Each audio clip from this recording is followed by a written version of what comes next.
Hey there, Cosmic Warriors, and welcome back to another video. And if you are new here, my name is Hannah. I'm a Western Practical Astrologer. Right, so I am here. I'm a little bit early today. Yes, it is Sunday. Happy Sunday, everybody. Here to talk about this new moon in Taurus. So let's just dive right in, shall we?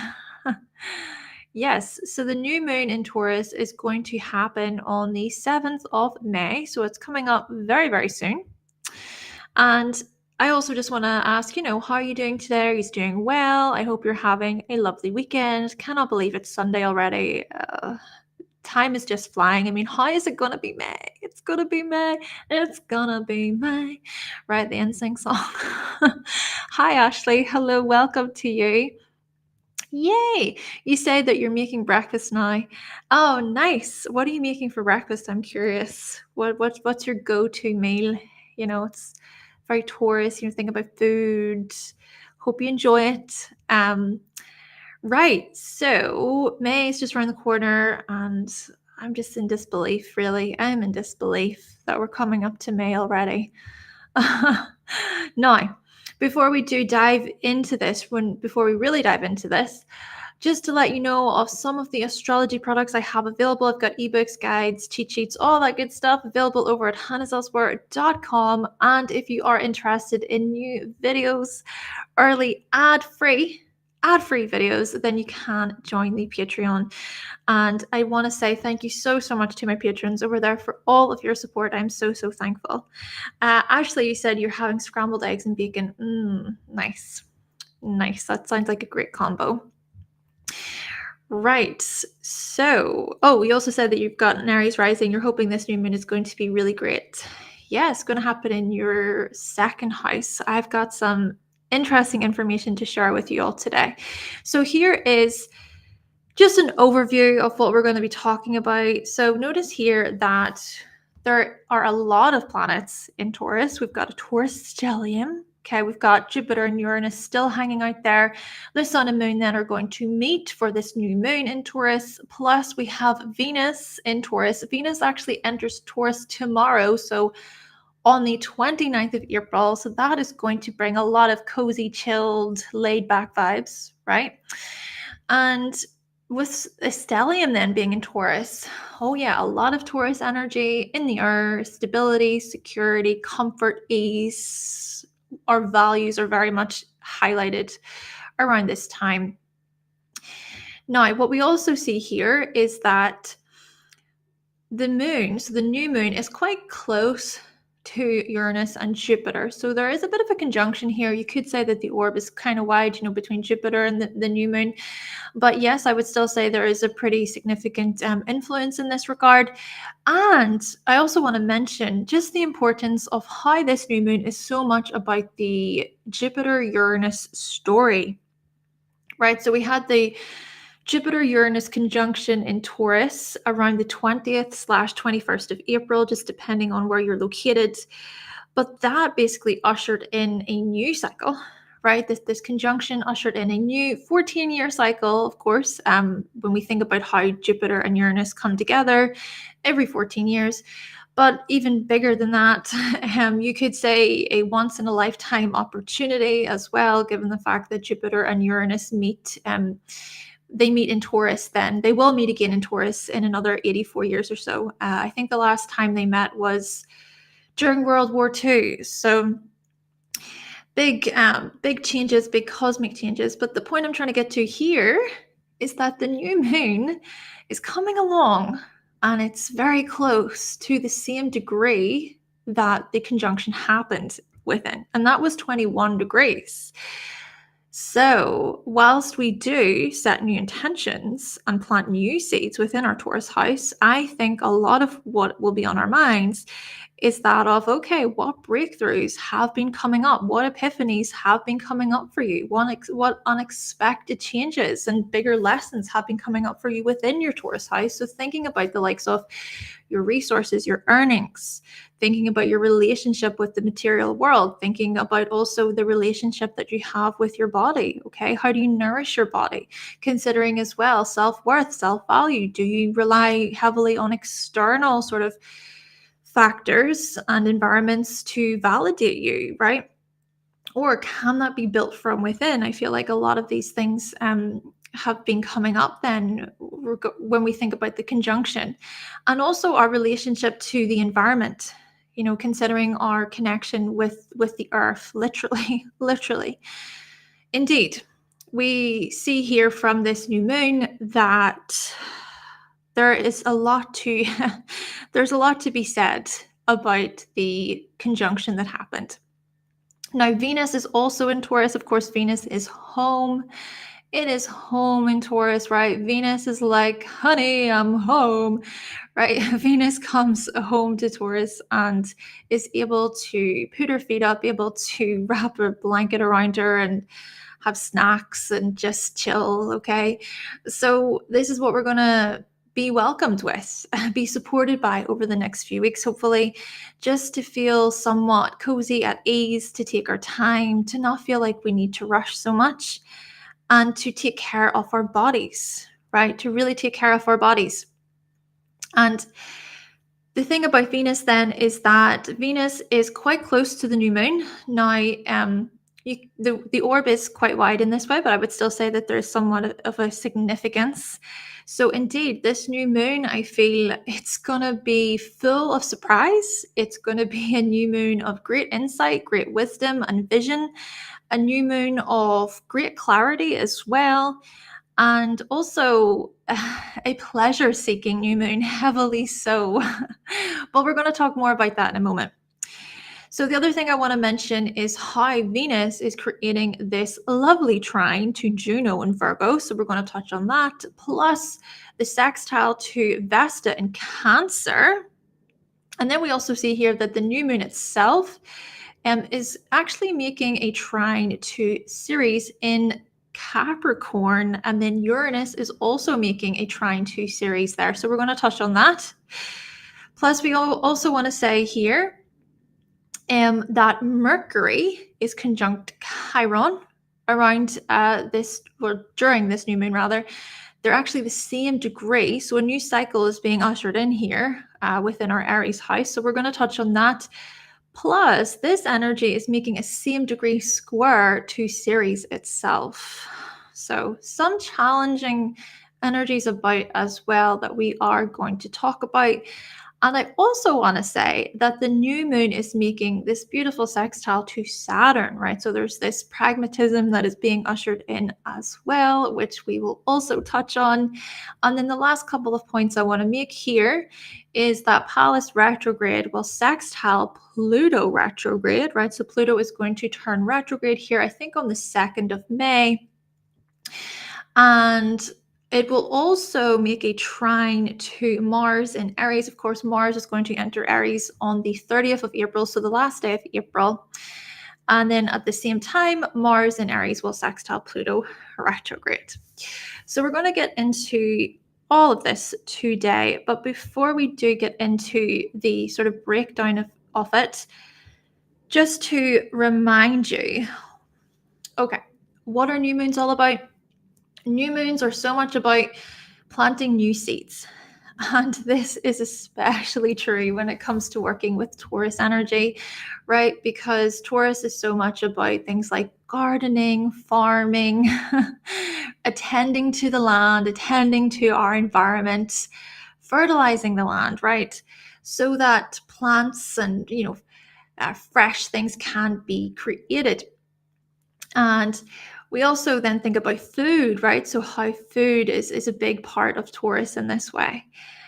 So yes, planting new seeds during a new moon, and then fresh perspectives are also gained. It's like a fresh start. It's an opportunity for us to kind of go, okay, well, how do I see things differently? Is there anything I would like to achieve within my Taurus house? And what clarity can be gained? New beginnings, setting new intentions, the beginning of a new cycle, a new start, just adding to a current cycle as well, and looking at it through a different lens. And let's also think about how new moons are so much about just breathe out. Breathe out, get quiet, reflect, go within, contemplate. especially with it being Taurus. Taurus is so much about just comfort and taking our time to feel at ease with ourselves, to feel comfortable in our own skin, to create harmony within our lives as well. Of course, Taurus is ruled by Venus after all, and to experience even greater gentleness, just this gentle feeling, and also being moved, I would say, being moved by music, by art, by what we're creating, by fashion, by just things that we really find pleasure in, right? Just Taurus is so much about pleasure and desire as well. So it's a good time to reflect on these things. So 18 degrees, the new moon will happen at 18 degrees. So do look to your Taurus house. Do you have any placements in Taurus? If you have placements in Taurus around 18 degrees, of course, think about the 10-degree orb here with 18 degrees. But just overall, I would say, think about how this new moon will be close to your Taurus planets and which planet you're working with, because that's going to sort of showcase a different part of you or a significant area that is going to be somewhat triggered or activated by this new moon. So yes, 18 degrees, of course, when we look at the numerology of this, it equivalates to the number 9. And the number 9 is so much about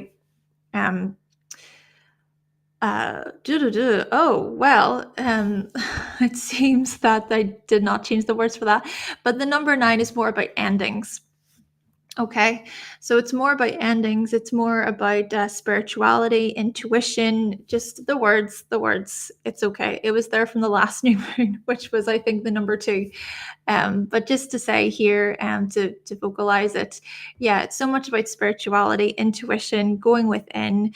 And the endings piece, I feel, with the number 9 is really significant because I feel like it's so connected in with that of this Uranus-Jupiter conjunction. Because like I was saying a moment ago, the conjunction is extremely rare. It's almost like it's this sort of once in a lifetime thing for many of us. But then the number 9 is sort of like this, it's a completion of sorts. It's like a final sort of number. But then it's also that ability to really contemplate and to think about, what have I learned, right? What have I really learned within my Taurus house? But what you have learned can then contribute to what you set intentions to, the intentions basically that you set are connected to that of what you have learned, basically, right? So yes, I find that sort of connection to be interesting. Then the last thing I want to mention about this is the Taurus Virgo part. So the new moon is happening within the Virgo decan.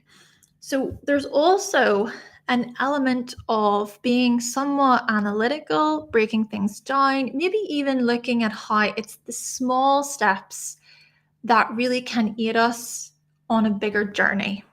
It's those small little tweaks and changes that we make to the stuff that we're growing and that we're nourishing that can help us, that can assist us. I even just think of this on a very basic, practical level.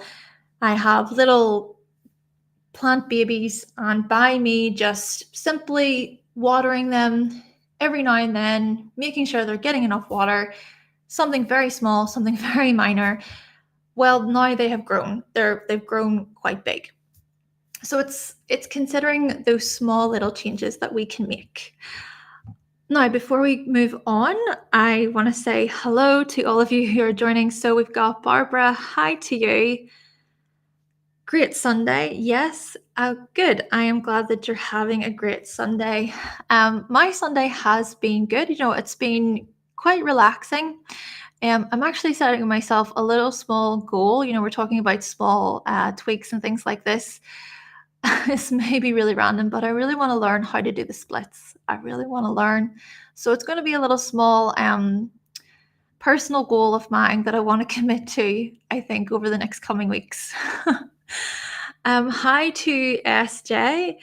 Taurus is one sign that you have no planets in, but it is in your sixth house. Sag rising, a bit more energizing than the last month.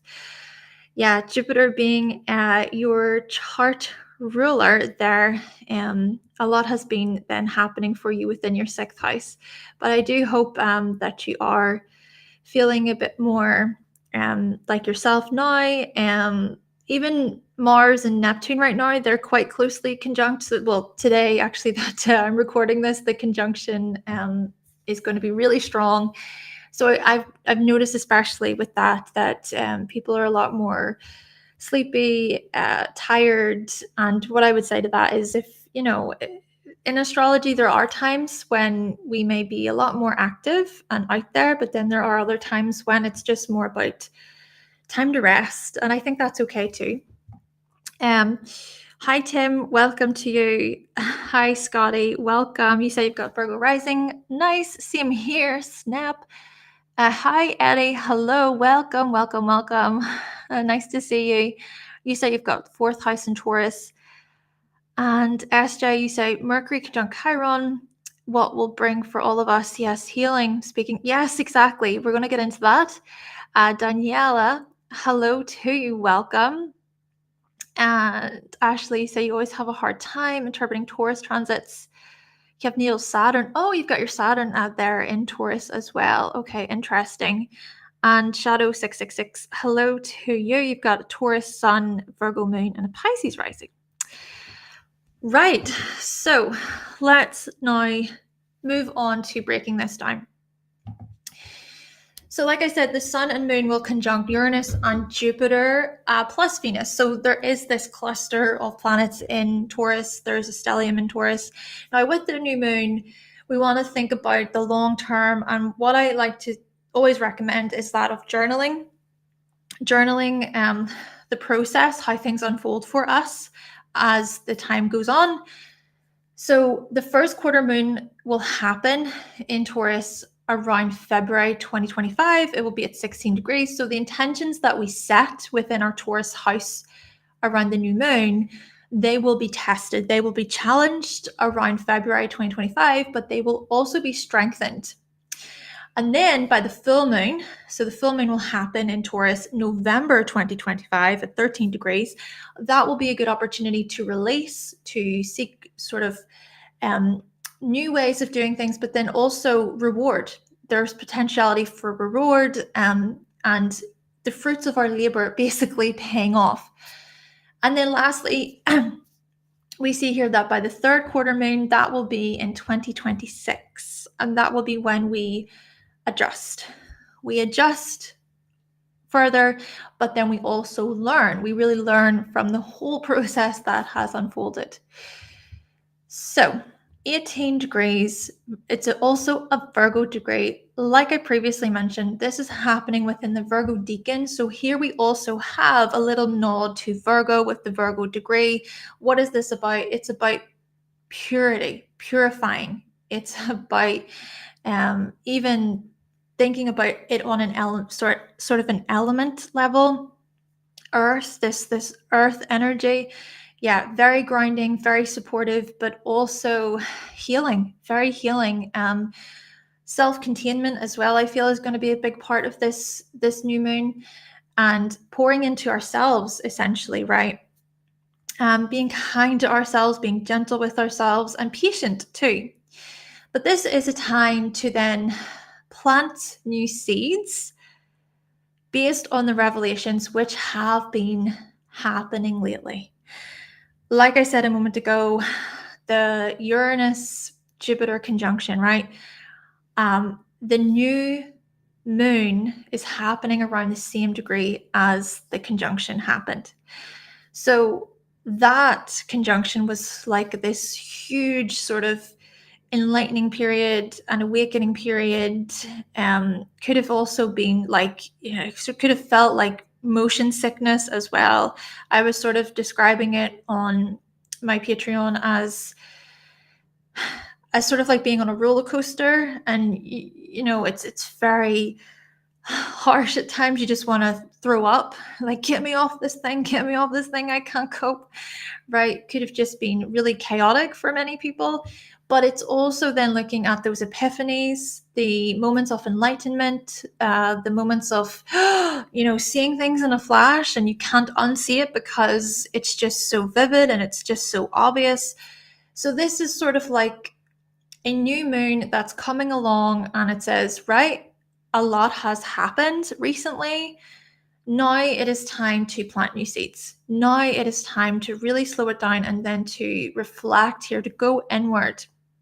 A new horizon is being presented here, a wild and rebellious change in perspective as well, sort of shaking us to our core and making us say, oh, right, this is what I got to do now.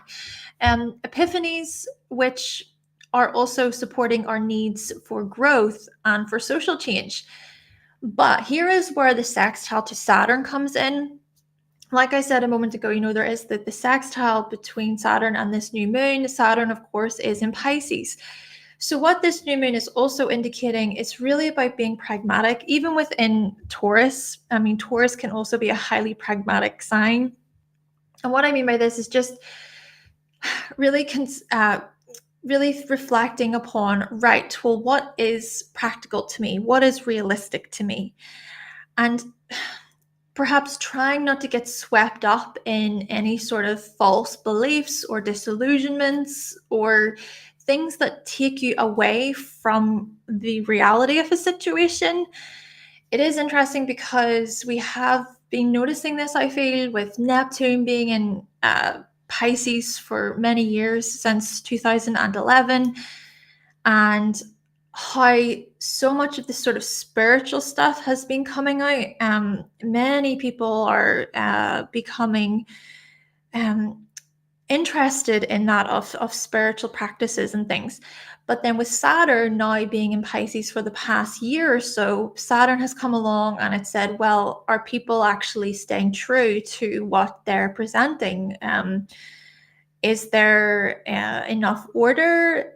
Is there enough responsibility on other people's parts? So this Saturn influence is also about responsibility. It's also about trying not to get swept away in things that really are not healthy or are not good for us, and maybe as well, this influence between the moon and this Saturn in Pisces is sort of pointing toward, if you do find yourself wanting to maybe, for example, give into spiritual bypassing, if you find yourself wanting to escape via unhealthy ways of coping, maybe this is a new moon that supports you in your effort to not give into those sort of repetitive unconscious habits, perhaps, and to bring you back around to kind of go, hold on,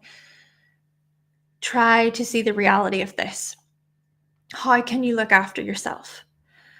And of course, then when we further think about this is about recognizing what is no longer working for us when we have been beating a dead horse, because Taurus can sort of be like this. Taurus energy can often do the same thing over and over and over again and expect different results, but it doesn't get that.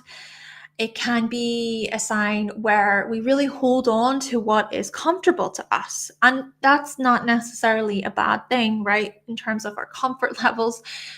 But if you do that to such an extent that you find yourself in a challenging situation and you just roll over and you're just like, well, whatever, then that can be really, really hard. And the thing about it too is it's still a choice.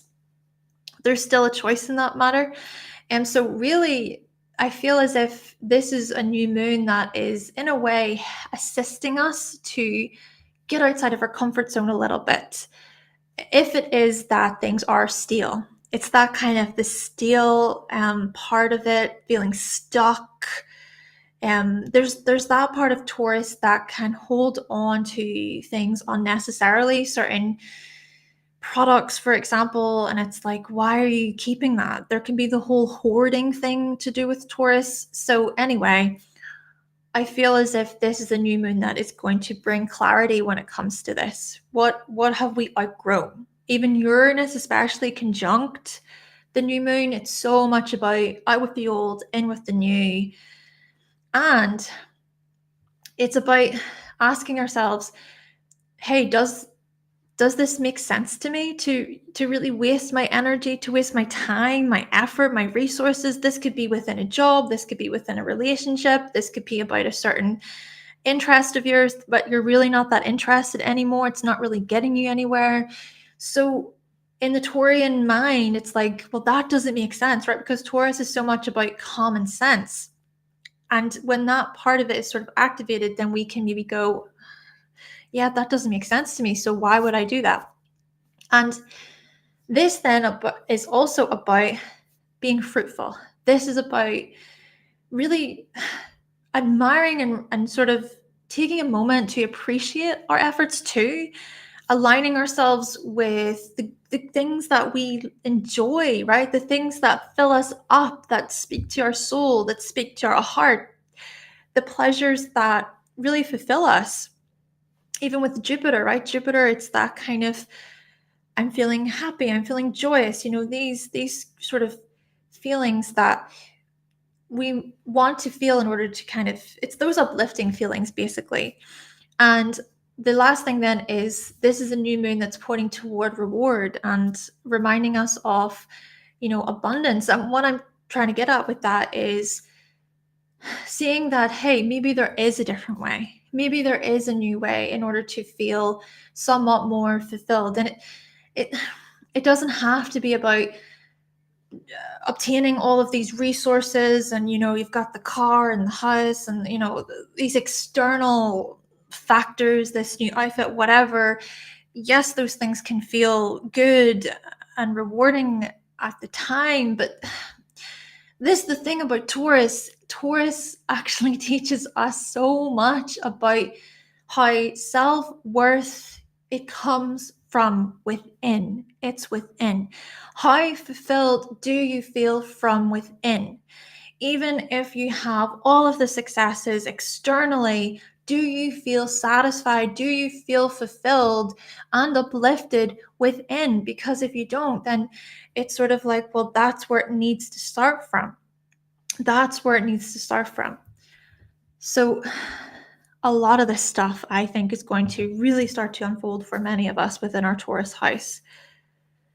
Okay, so the sun is about our vitality. It's about our purpose.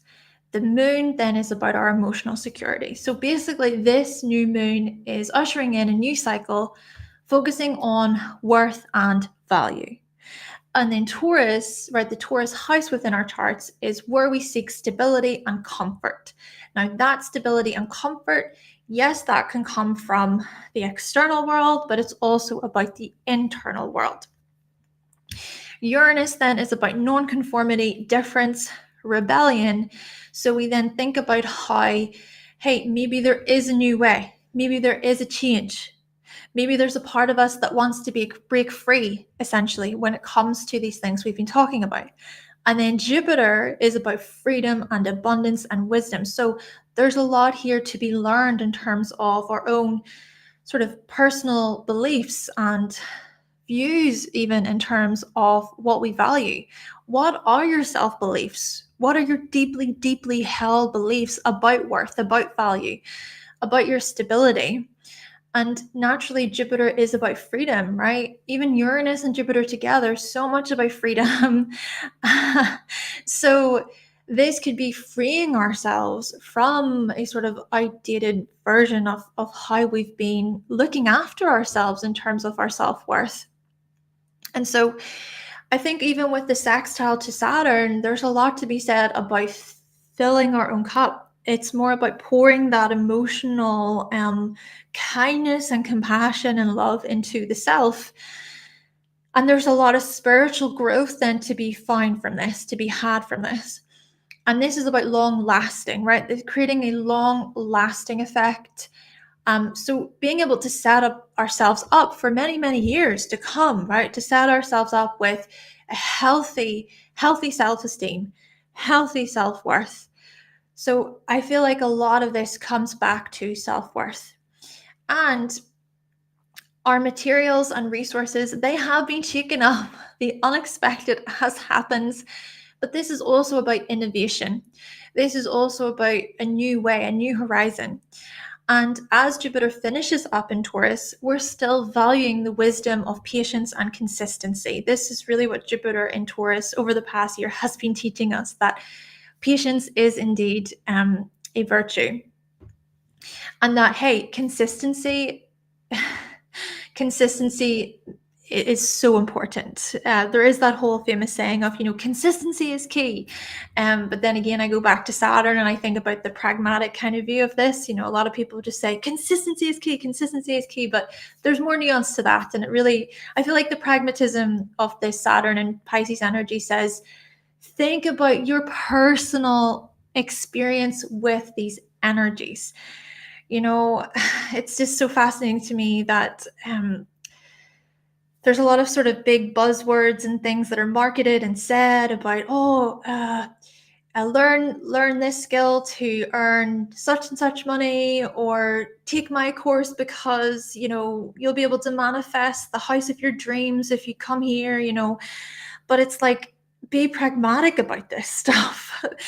Question a little bit, show a little bit of caution. And all I'm saying about this is it's to be able to go back to within. Is to be able to return it back to self and go, is this something that suits my needs? Is this something that I do feel aligned with? Is this something that's realistic? So it's just having that ability to step back and to reflect a bit. Still, however, that consistency piece, I feel, is important, because often in life, when we don't get the results that we want, right, we can live in this instant gratification world where things are so instant. It's like getting the likes, getting the comments, right? People go viral from just one short clip, and then they become an overnight sensation. And then, well, what do you do with that? How do they keep that momentum? So consistency reminds us that it's important to keep going, even if you don't see the results that you want within the time frame that you want, basically.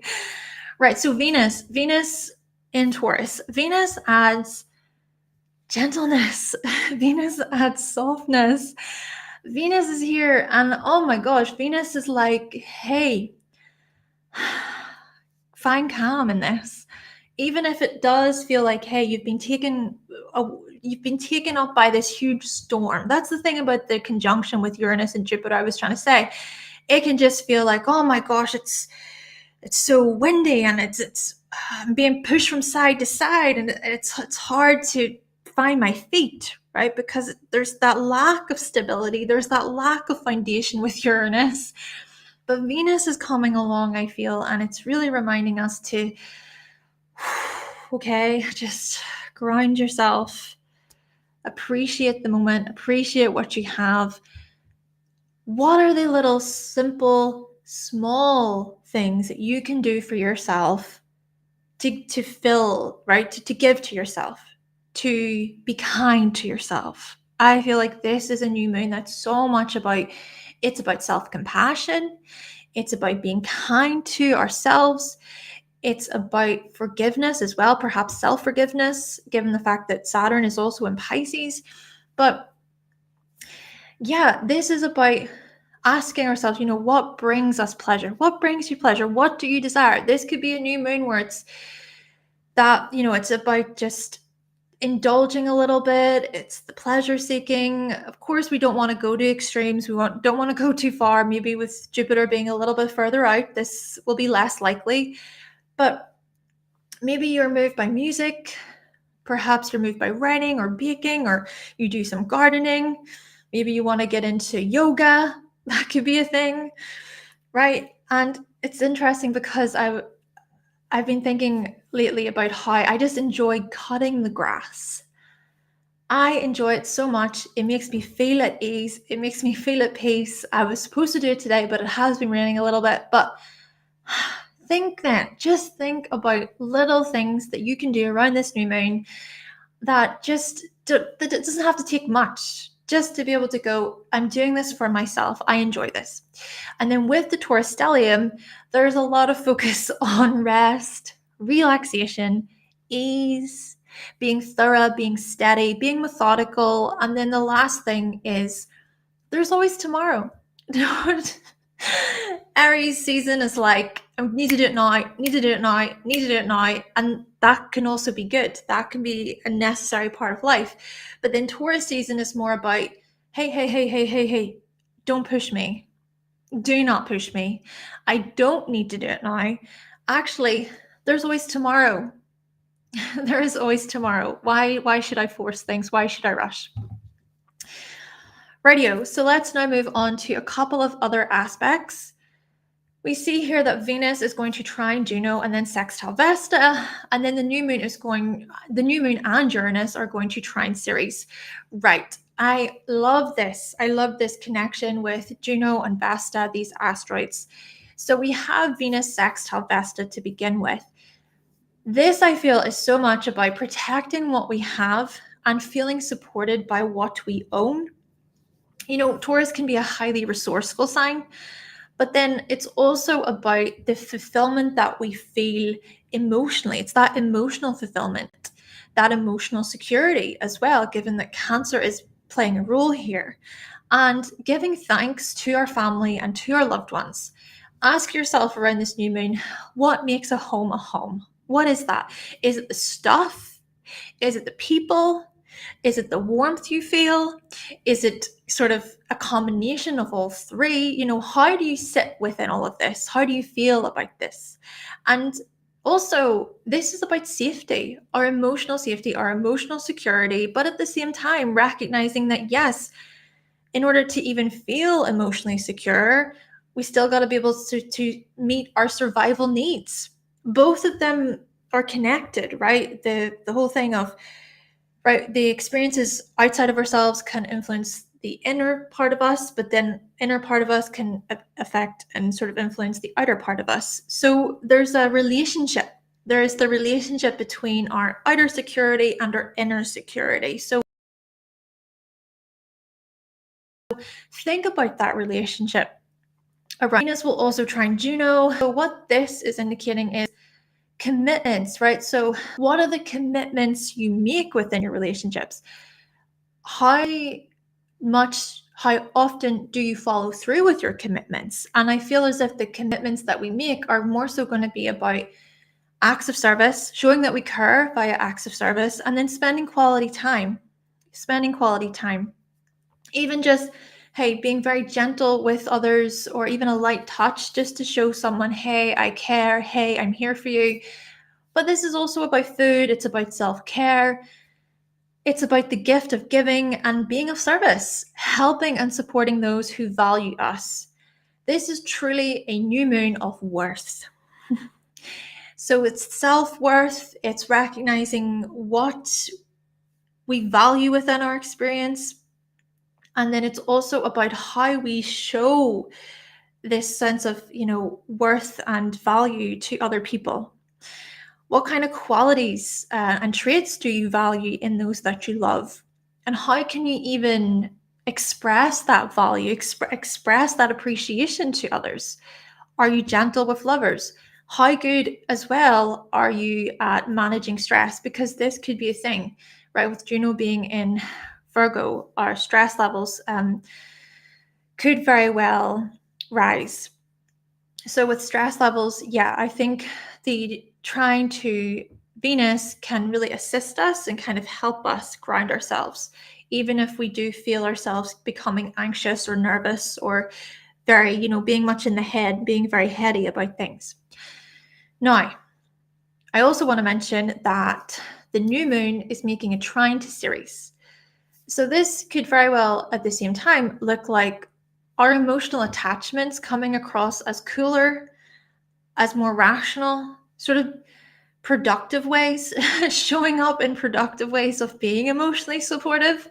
This is also perhaps a good opportunity to think about the long term. We also see this with the sextile to Saturn. And then with Uranus trine Ceres, hey, we could surprise ourselves. You could surprise yourself in your dealings with others, in the patience that you have, perhaps, or in the patience that you don't have. If people test your patience, because hey, the thing about Taurus is, with it being the bull, you can poke and poke and keep poking that bull, and it can just get to a point where it snaps. Yeah. So yes, we could surprise ourselves in terms of how we show up for other people emotionally. Now, lastly, let's think about a couple of more aspects. So we've got Ceres making a square to Mercury and Chiron. All right, so the stuff I just mentioned between the new moon and the trine to Ceres with this square, which, by the way, this square is a lot more influential. It's a lot more significant, let's just say, because Ceres is 21 degrees, and then both Mercury and Chiron are 21 degrees, right? So this is looking at possible challenges when it comes to asking for what we want. We may fear being rejected, being judged for what we say. We may also fear that we'll be shut out for even asking for love, for care, for support, for something even in a material way. And naturally, with the conjunction itself, it's around this time period that a new cycle within your Aries house begins. And this new cycle then is tied to us owning our truth.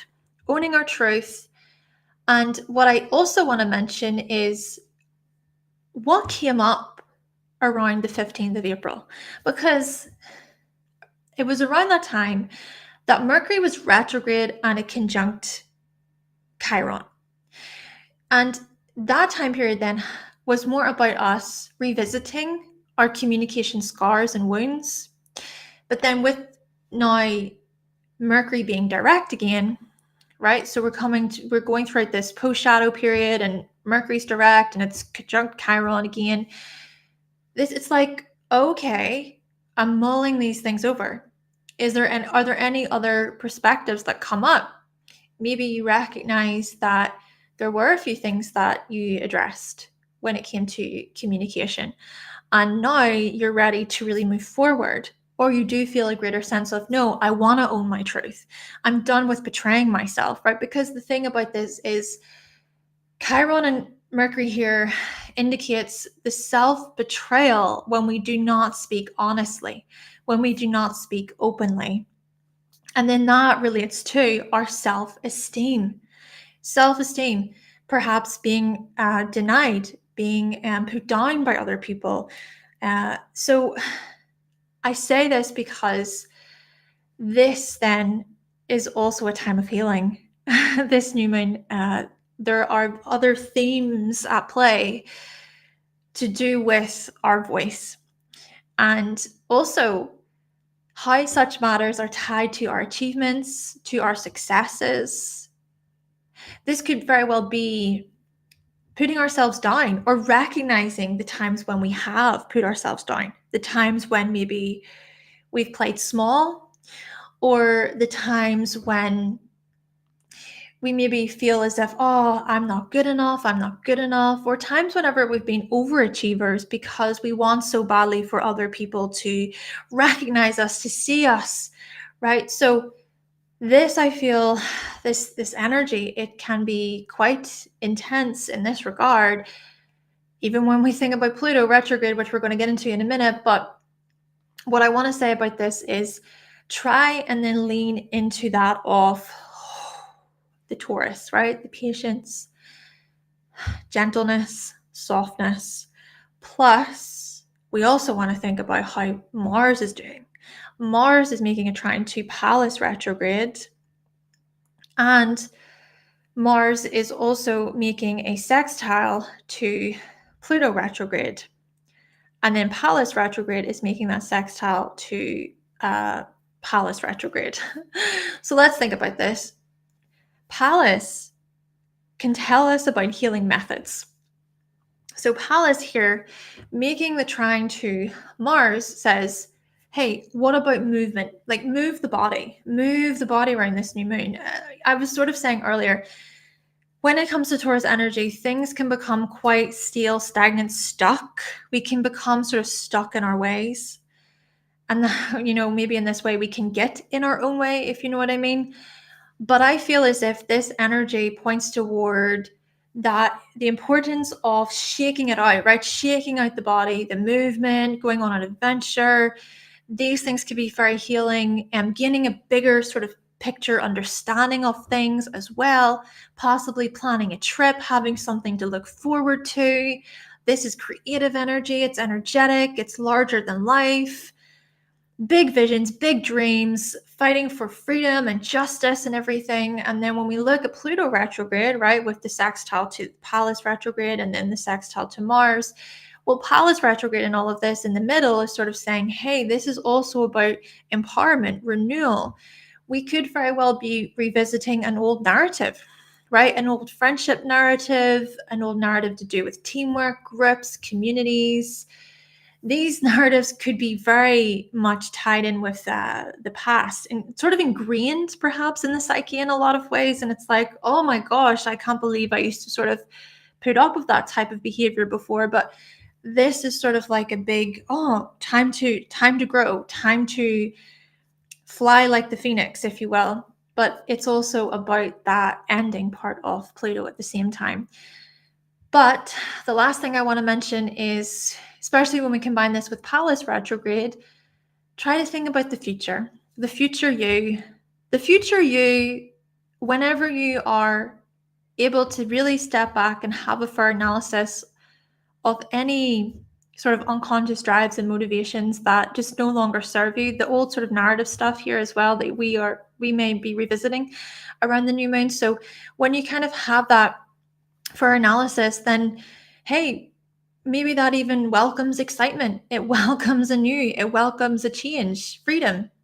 It says, oh my gosh, well, by me addressing these things, then I can move towards the future. I can move toward a better future for myself, especially regarding the likes of groups and teamwork and so on. And this is all a part of a bigger picture because with Pluto being retrograde, it's going to continue to be retrograde all the way up until the 1st of September, and then it's going to enter Capricorn, and then from there it'll be in Capricorn, so that will be a part of a whole other thing that we'll talk about. But by the end of November, around that time, more is to come. there is more to come. All right, so we've went through the main components, and we're going to go through your horoscopes. And if I just come down here, hello, August, welcome to you.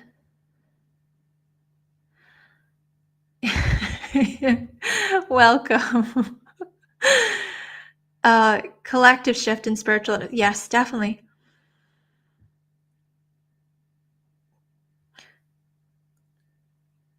Yes, SJ. I hear you. I hear you. Yep, the integrity piece to do with Saturn, indeed.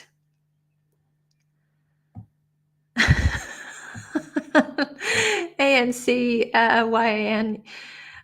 You put fake IKEA grass on your balcony. That's fine. No judgment here. And hello to you, Francisco. All right, so we're gonna get into your horoscopes now, and I just need to get my timer. Thank you for being here, everyone. Let's see. So we're gonna, of course, start with Aries.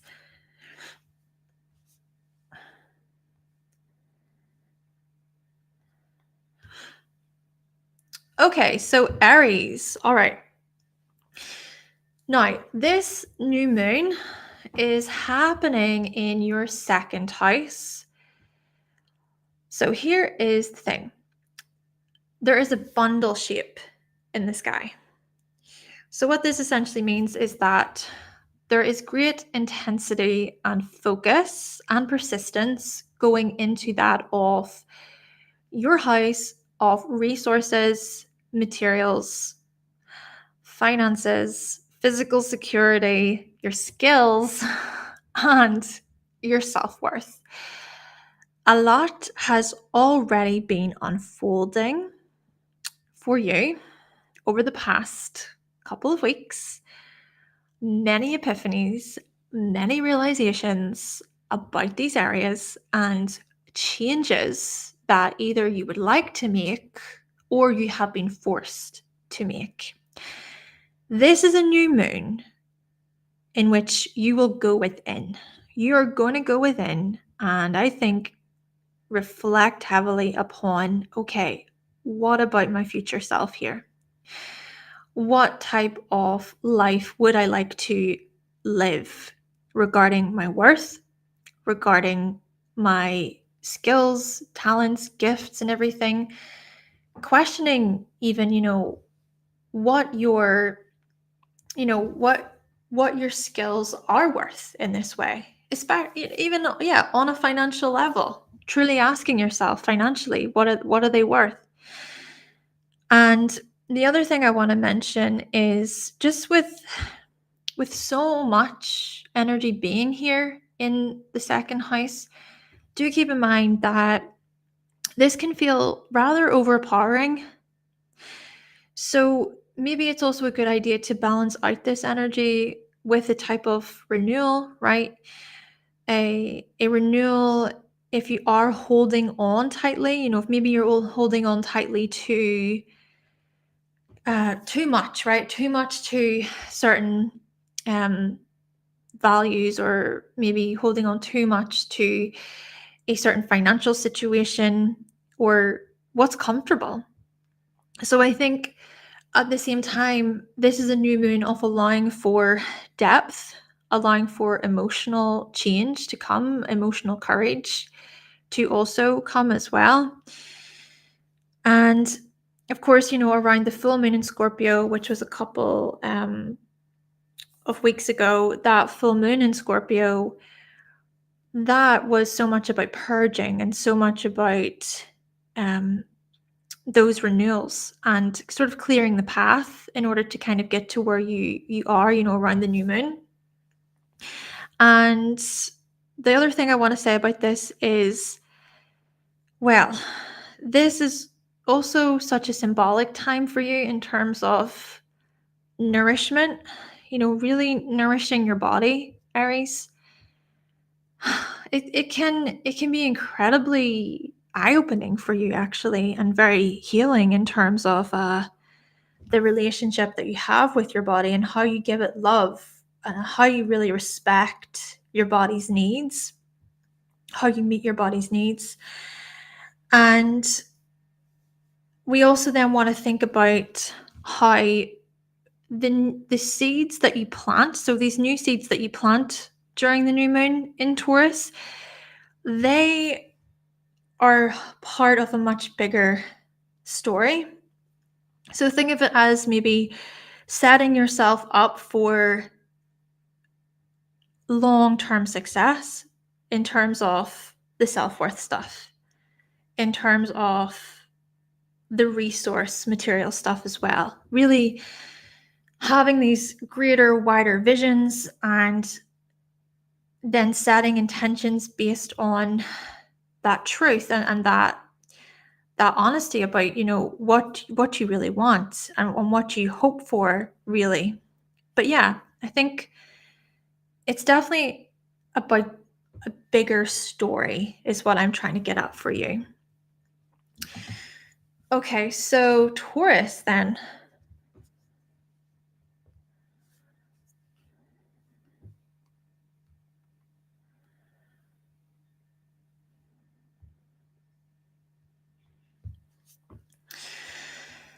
Wow, Taurus. So we have this new moon happening in your first house.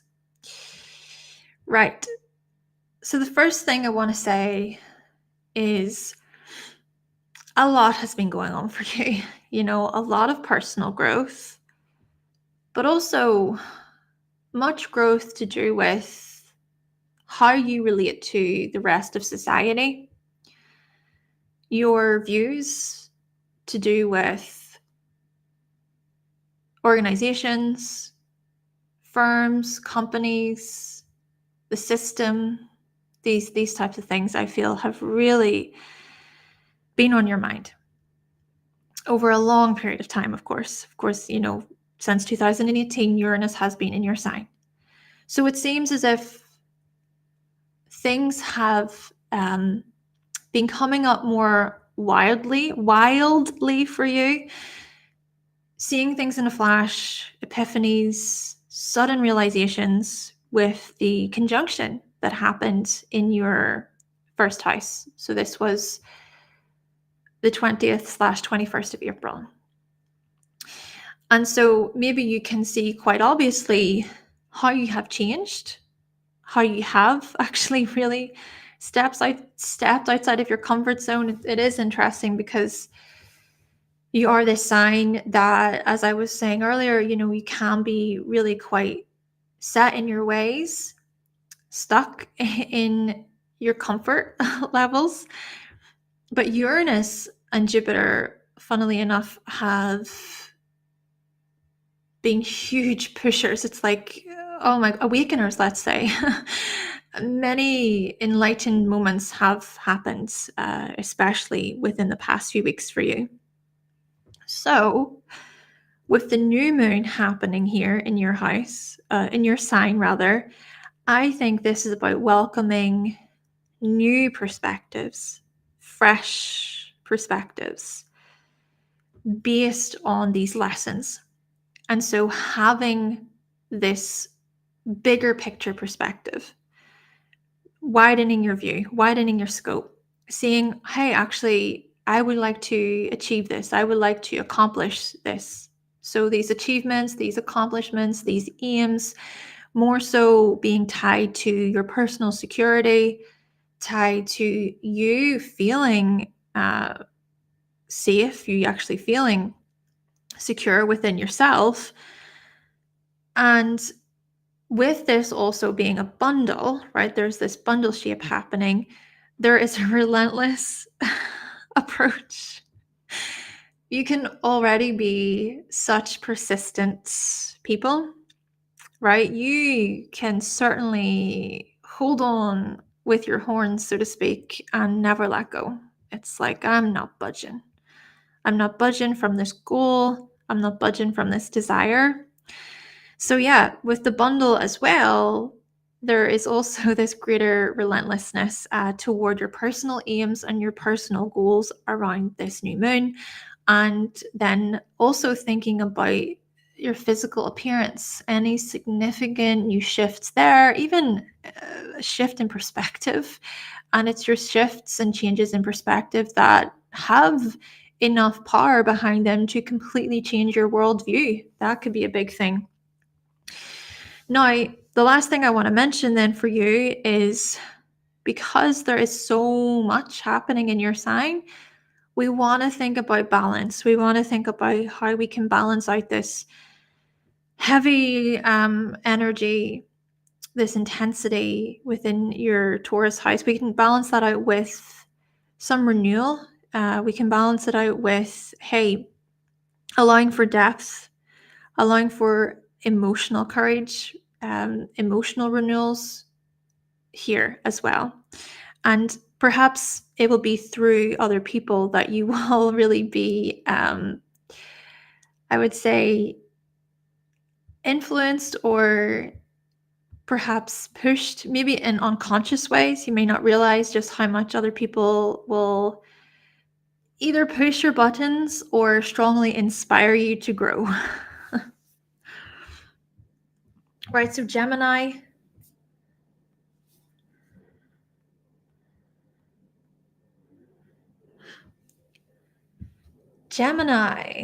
Right. So we have this new moon happening in your 12th house. So firstly, what I want to say for you, Gemini, what's coming through is just the importance of rest around this new moon. I think for many Gemini, over the past few weeks, especially with the conjunction happening in your 12th house, you've been inspired, right? You've been inspired in so many ways. And a lot is changing for you on a subconscious level, which is remarkable, really, when you think about how the conditioning and the reprogramming of the unconscious mind, how that can say so much about our actions and behaviors. So I think for many Gemini, you are evolving and reinventing yourselves on a very spiritual, psychological level. But I also think that a lot of intensity has happened, right? Maybe you've been having these very strong visions, dreams that are just crazy bonkers, just maybe disturbing, somewhat disturbing dreams because of how unusual and out of the ordinary they are. So, yes, a lot has been happening for you, even behind the scenes, too. I want to say behind the scenes, so much about your whole sort of attitudes toward that of resources and materials. So much has been happening then when you're out of sight from the public eye. And maybe you have been re-strategizing, right? Innovating, changing how you would like things to go. And this is all in preparation, I think, for what's to come for you, which is Jupiter entering your sign at the end of May, and then Uranus will enter your sign not too long after Jupiter is in your sign. So yeah, it's going to be very interesting for Gemini over the next few years. I'm actually very excited for Gemini. Excuse me. So what we want to think about then about this new moon is this is a new moon when you're going to set intentions, you're going to plant new seeds to do with all of these sort of spiritual epiphanies and these enlightening moments behind the scenes. Like, wow, I can see this in a strong vision, in a strong dream about maybe the next financial step, or I can feel this on an energetic level. So yeah, planting new seeds then. And these new beginnings as well, I feel, are so much about how, as I was saying earlier, how self-esteem and self-worth, it's so important to look within for those answers, to look within the self. So for you, it could be a good time to do that reflection, right? To really contemplate, to ask yourself, how secure do you feel from within? And is there anything else that maybe you don't feel very comfortable with? And, if that is the case, why is that? So it's that sort of internal investigation, I guess. And the other thing then is, with this being a bundle, there's just so much. There is so much going into the 12th. What I want to say about so much going into the 12th in year for you is to be cautious of isolating yourself, right? Of course, there there can be the part of the 12th house that's more about solitude. It's seeking that solitude. And yes, this is a new moon where many Gemini, you could be seeking solitude and relaxing.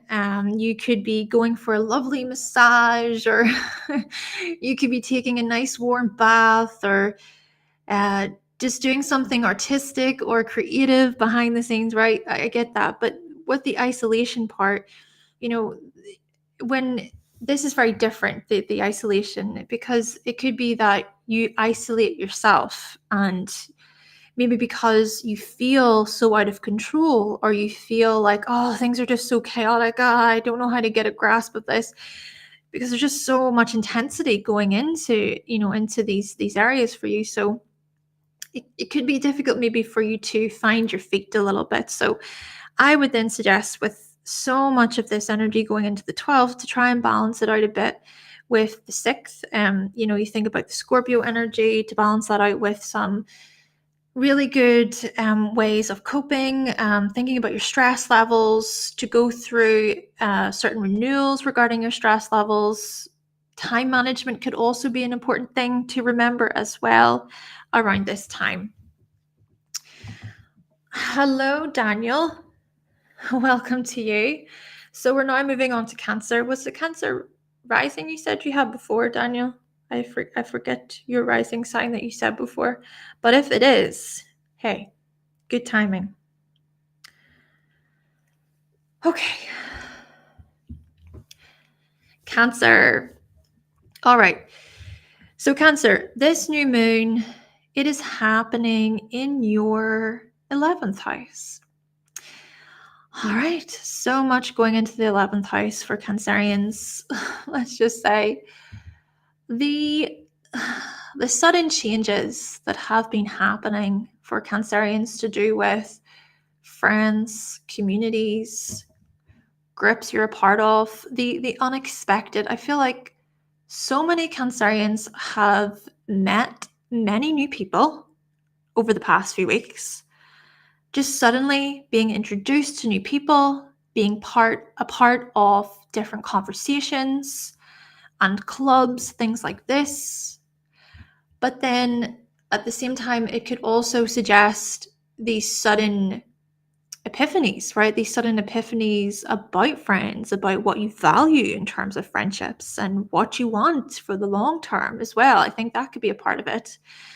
And what you also need in order to feel secure. That could be a big thing for you, Cancer. Of course, you know, the moon is your chart ruler as well.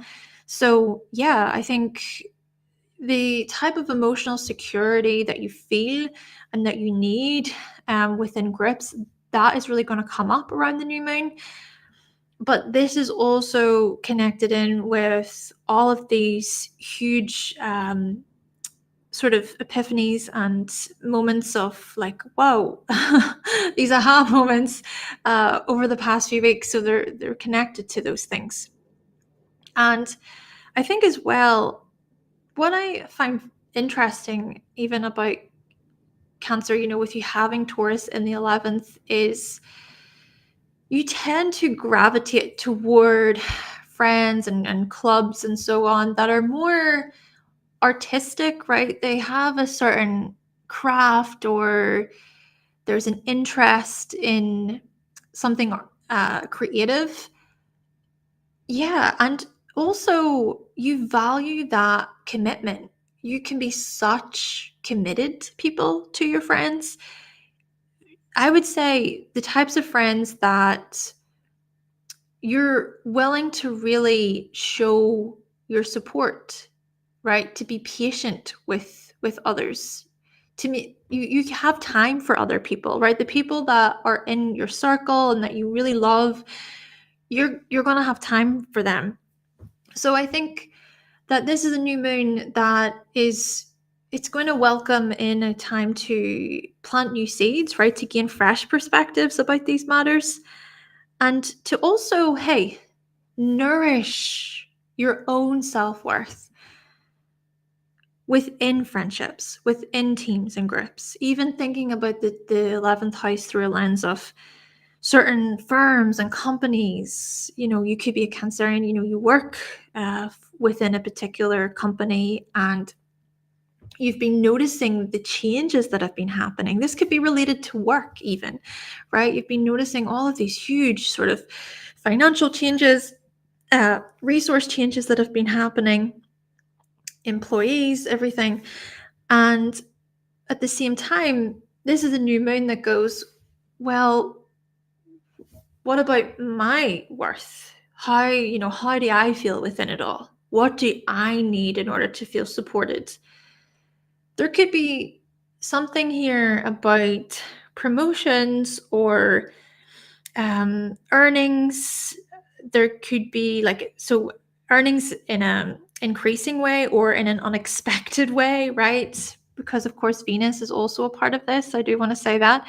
So that's interesting. There could just be gradual growth happening within groups and teams for you, Cancer, around this new moon.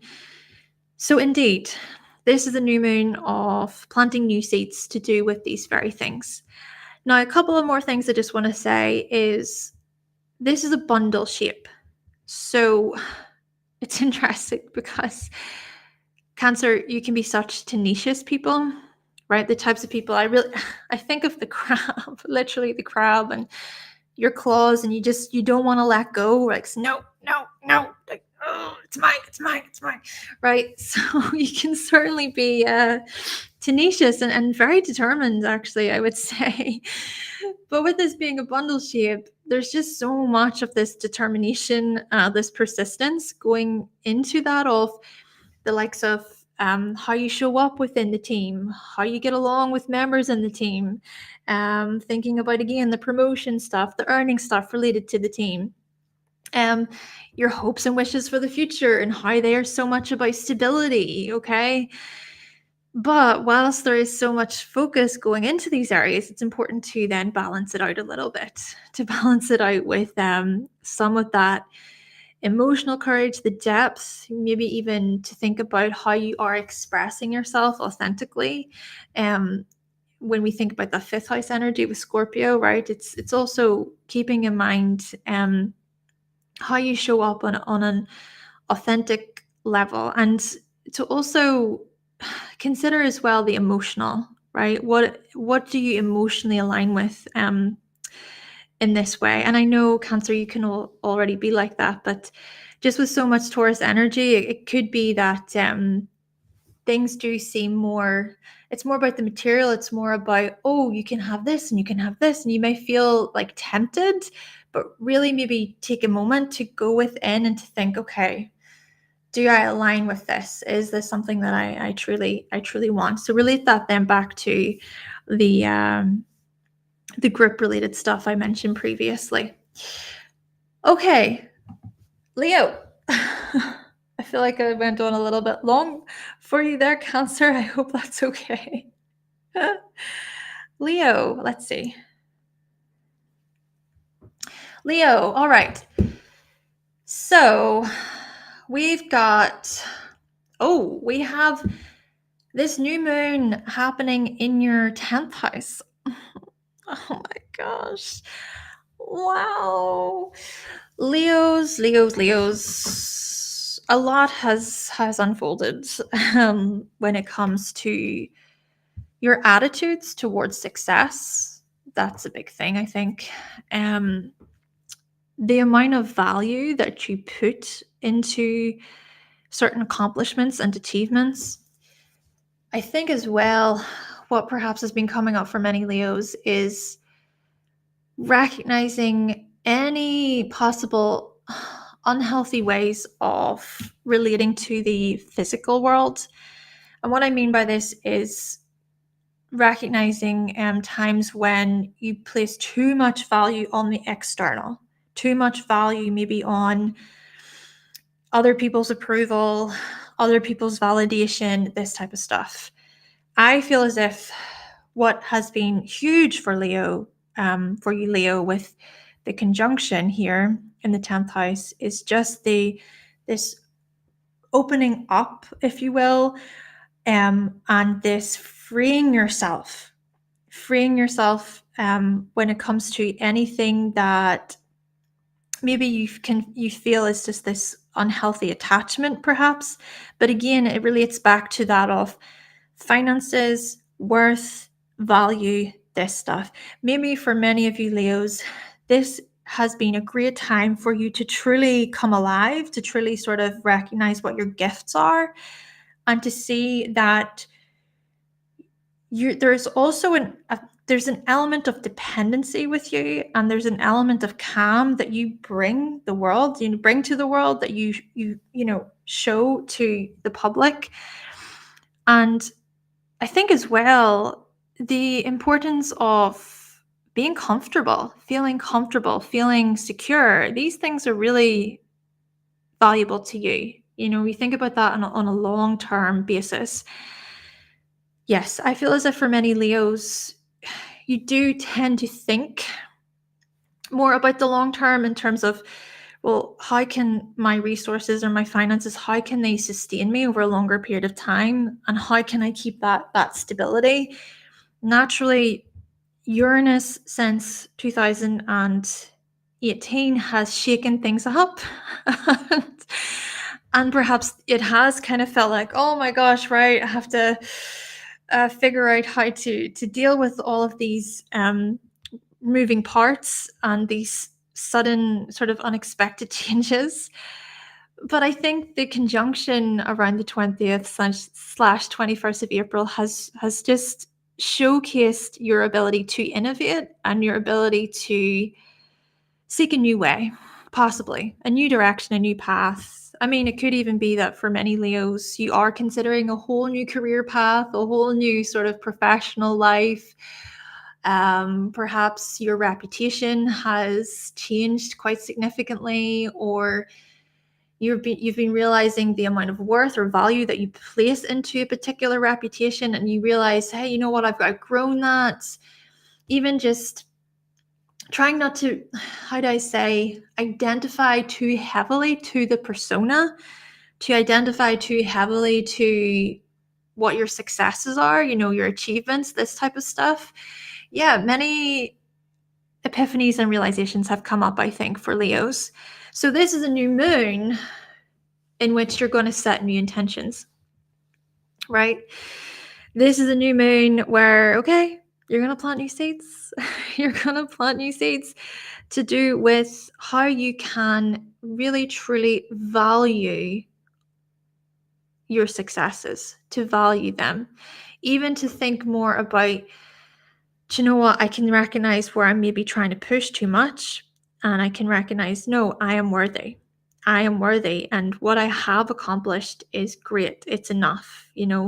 These realizations, even your talents, the gifts that you have to share with the world, valuing what they are, taking a moment to have, pay gratitude, like this, have this gratitude towards what you've already built and how you've changed as a person when it comes to your career, when it comes to the things that you really wish to achieve.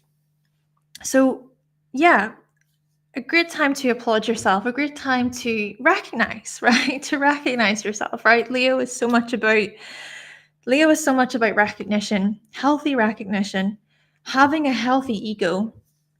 So this, of course, with the sun being your chart ruler, this could be quite a significant thing for you, especially, given, with the sun being in your 10th house as well with the new moon. Right. We also then want to mention that there's a bundle. Okay, there's a bundle, meaning, there's a lot of focus and persistence and intensity going into that of, your vocation, going into that of, okay, what is my life's work? What am I doing for the long haul? These types of things have been really questioned. And again, through this lens of stability, through this lens of perhaps earning and consistency and so on. But whilst there's so much going on there, I think it's also important to balance this energy a bit, to balance it out with some sort of healthy analysis of what's happening on a really deep, deep psychological level for you. There could be a few fears that come up around the new moon as well, thinking about the 4th house influence here.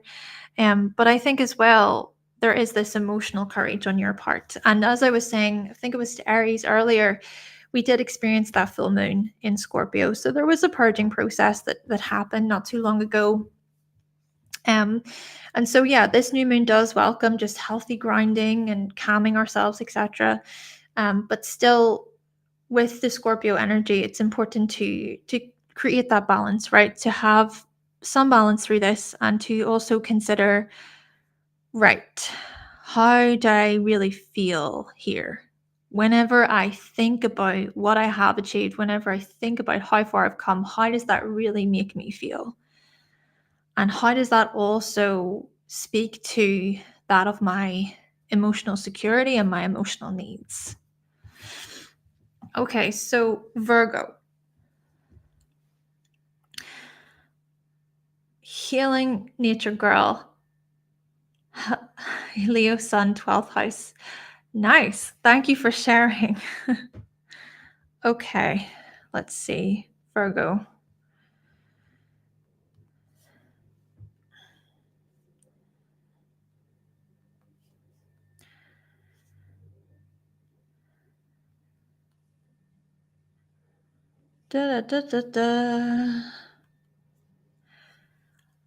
Okay, Virgo. Right. Now we talk about you and we think about how this new moon is happening in your ninth house. Virgo, Virgo, Virgo. I want to think about firstly the conjunction that happened in your ninth house around the 20th/21st of April. So many epiphanies about meaning, right? Your meaning, deeply held beliefs, how your deeply held beliefs are also tied to that of worth and value. And as well, the realizations to do with how you earn money via teaching, broadcasting, publishing, these areas.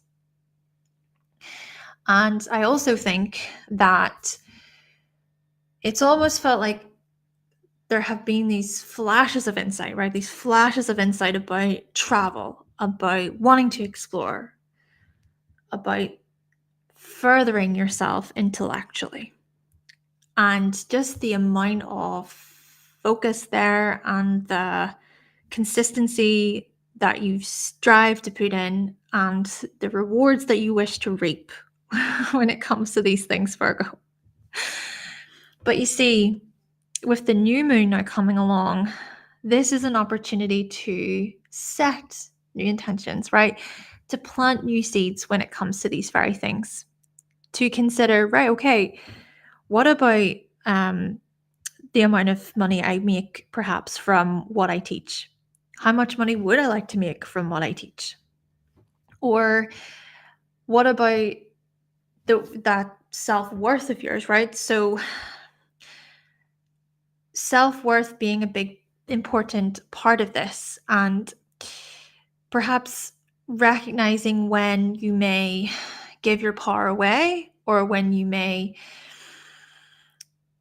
go above and beyond for all of the wrong reasons, or to perhaps recognize any sort of perfectionist tendencies as well, because we are speaking to you here, Virgo, throughout all of this. Okay. But yes, maybe as well that's somehow linked in with the Mercury Chiron conjunction happening in your 8th house. So I just wanted to add that. I felt called to say that. So yes, self-worth upgrades, self-esteem upgrades, and setting new intentions to do with this, right? And it's that softness, it's that patience with yourself. It's also so much about your skills, the gifts that you have, believing in the skills and gifts that you have and what they are worth. And then also the deeply held belief stuff, the shaking up quality here, the out with the old, in with the new quality here as well. What you've outgrown when it comes to certain deeply held beliefs, even deeply held beliefs and how they're related to your body, right? How they're related to your physical body. Now, there is so much energy going on here in Taurus, and there's a bundle, right? There's this bundle influence. So you could be relentless about this stuff, just relentless about your personal aims here, about the new intentions that you set here within your Taurus house, really holding on, possibly placing too much value in, what is comfortable. It can be maybe scary in a lot of ways to seek a new way of doing things, to allow it in, to really integrate it, and that perhaps you realize more than so many others, Virgo, that takes time. The reason why I'm saying this is because Chiron and Mercury has been in your 8th house.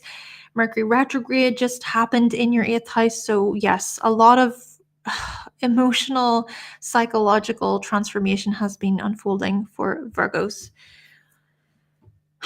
Okay. And yeah, it takes time to recondition ourselves, to reprogram ourselves, especially thinking about those outdated thought patterns, communication patterns. So at the same time, whilst there is so much energy going on in the 9th, we got to think about sort of balancing this out a little bit with Scorpio, just think about how much you have already grown, how much you've evolved on an intellectual level, on a psychological level, Virgo.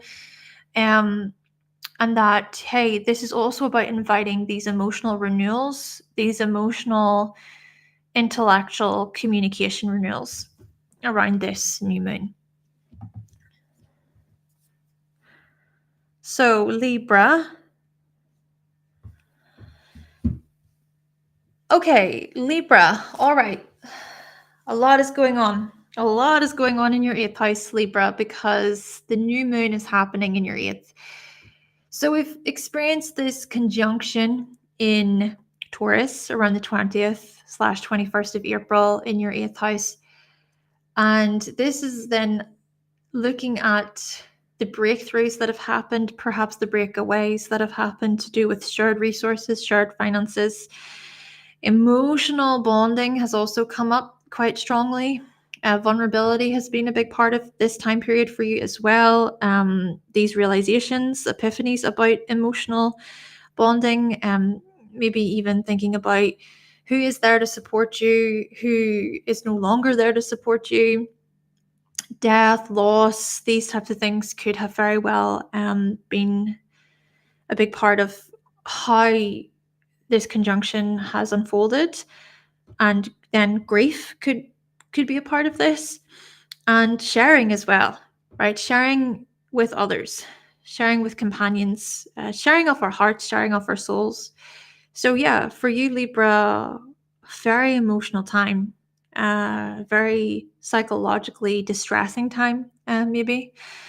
But what I want to say, of course, about the 8th house as well is it can also, look at deep research, investigation, figuring out what makes us tick, figuring out why we do the things we do. So there could be many renewals to do with these very, very areas for you, and those changes that could very well last a lifetime, actually.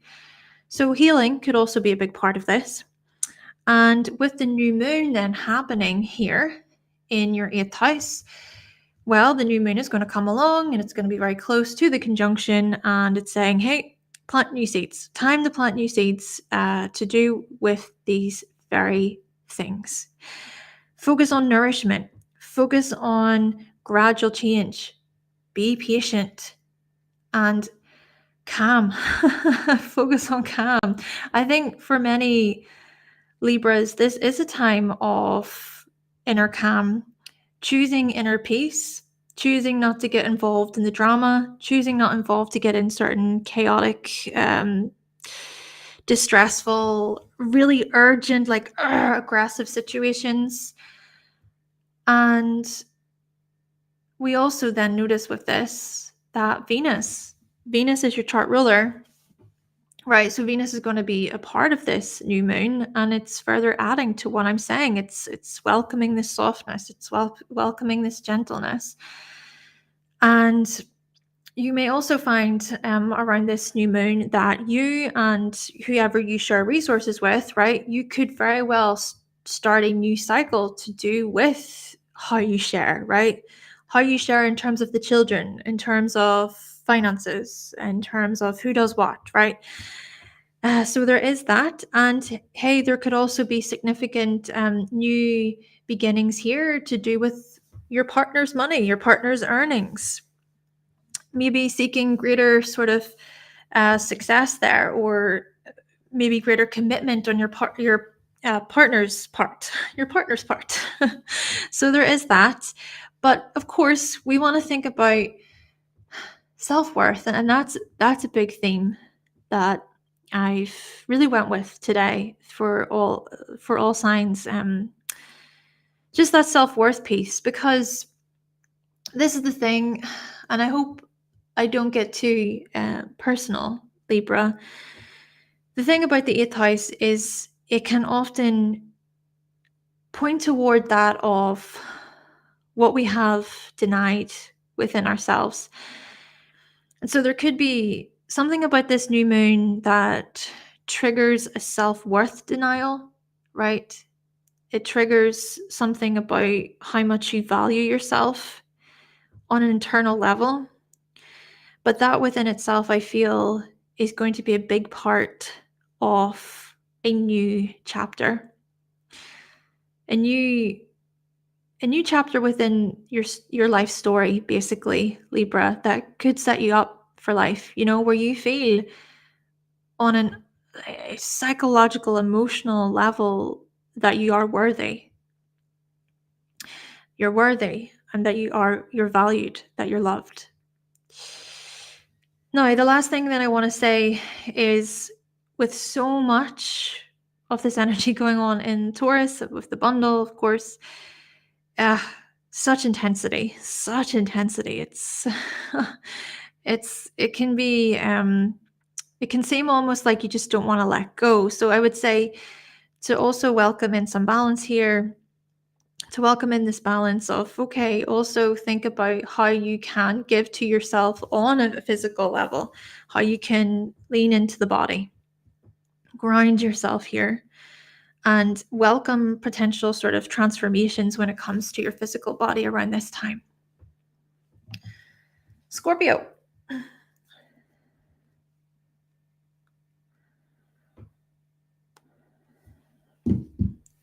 Scorpio, okay, so we have here, this new moon is happening in your 7th house. So it's happening in the sign across from you.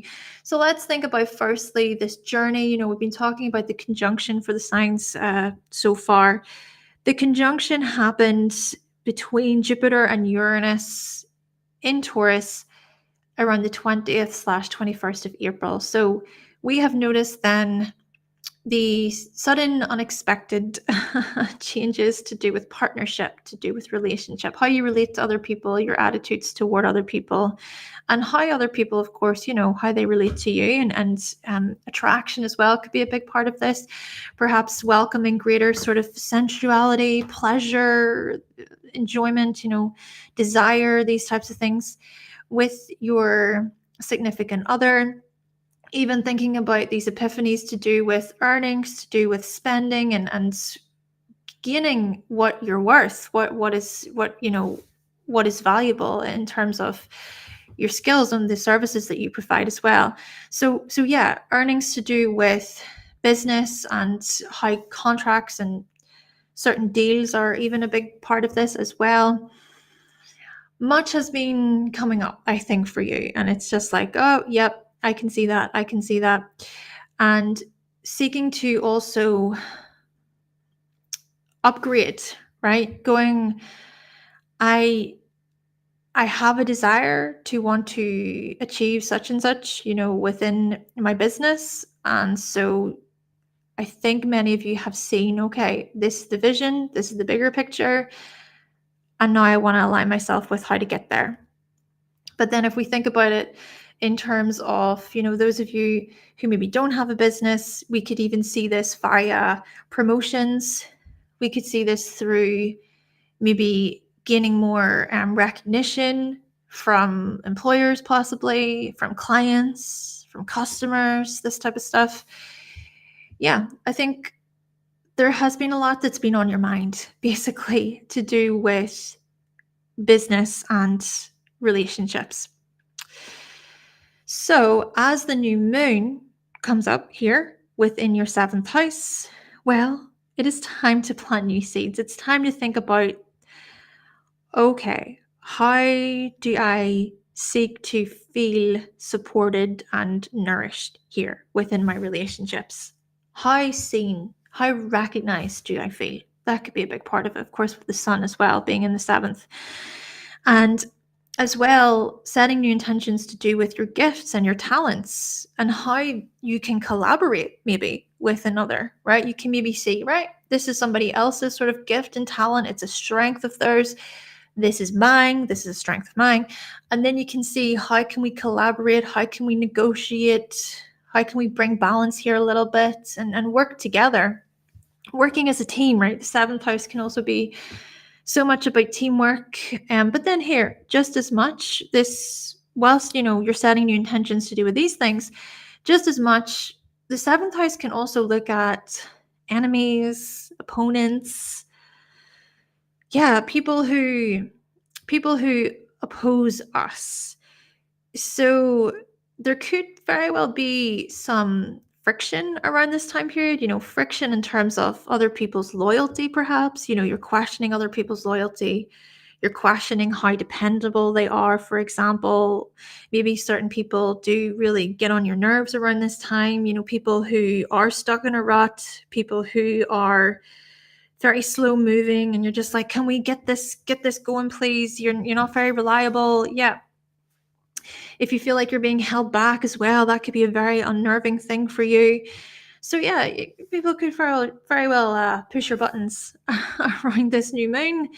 But just as much, I think, whilst you may, feel a type of way about this, I think this is a new moon that's gonna, from their sort of actions and things and their behaviors, you can maybe reflect on yourself and think about, well, what can I learn from that? And how can I grow from that? How can I see that I've evolved and I've changed? And that, hey, that sort of leads into the whole balance stuff that I've been talking about today, because we want to think about how we balance this energy out, because there's a bundle there in the seventh, and that's very intense. It's this persistent energy between you and others. So maybe to balance this out with, no, your personal truth, your personal transformations and renewals, and seeing how you've outgrown, old ways of dealing with people, especially who are just, they just don't see the error of their ways. They're very, very stubborn. They don't want to be a team player, right? Maybe you can recognize that, especially with Venus even being in the seventh a little bit. But hey, I do also think at the same time this can be quite a beautiful energy in terms of really wanting to find a common ground and to practice this greater ease, and to relate with others in a way that is quite harmonious and perhaps sensual and kind, right? To show this kindness and this patience. Yeah, to maybe even be recognized for the attentiveness that you give to other people. Okay, so Sagittarius.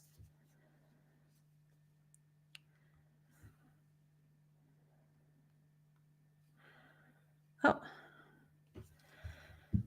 okay. So Sagittarius. Right. Sagittarius, this new moon is happening in your sixth house. Whew. Chart ruler territory for you, Sagittarius, because the conjunction in Taurus around the 20th, 21st of April, and this was in your sixth house, and it included one of your chart rulers, okay?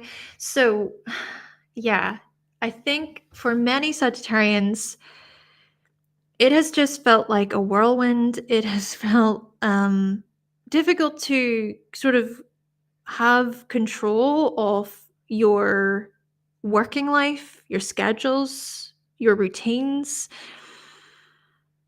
Pretty chaotic, perhaps. But I would also say just the huge realizations, the change of perspectives of how you can create greater ease and greater calm, so that life is a little more easier, is a little bit more simpler for you.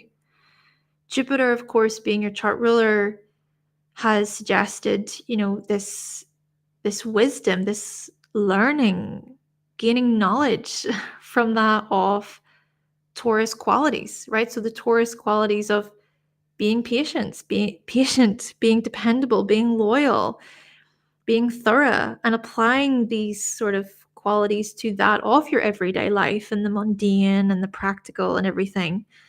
Your health as well being a big part of this. But then naturally, with Uranus, maybe at the same time, as you've been trying to integrate these certain lessons, it's just like, whoa, I didn't expect that. Oh, whoa, I didn't see that coming. Oh, and the next thing and the next thing. So I think you're the type of sign that is able to go through these like chaotic situations and you learn, right? You're able to come out of it and gain a perspective, to gain some wisdom and knowledge and truth from it. And it's all part of the experience as well. So, the new moon happening in Taurus on the 7th of May is a good opportunity for you to plant new seeds, right? To plant new seeds to plant new seeds based on the knowledge and the new perspectives that have been coming up lately within your Taurus house. And to then consider, right, what about the future? How can I maybe plan better? How can I maybe learn for next time? What can I do here so that I can prevent this from happening again? These types of things. And then we also want to think about I think this time period has shown just how much you can overdo it, right? Because Jupiter is about expansion, and Jupiter can look at where we do push ourselves maybe a little bit too much, because there can be this limitlessness to Jupiter.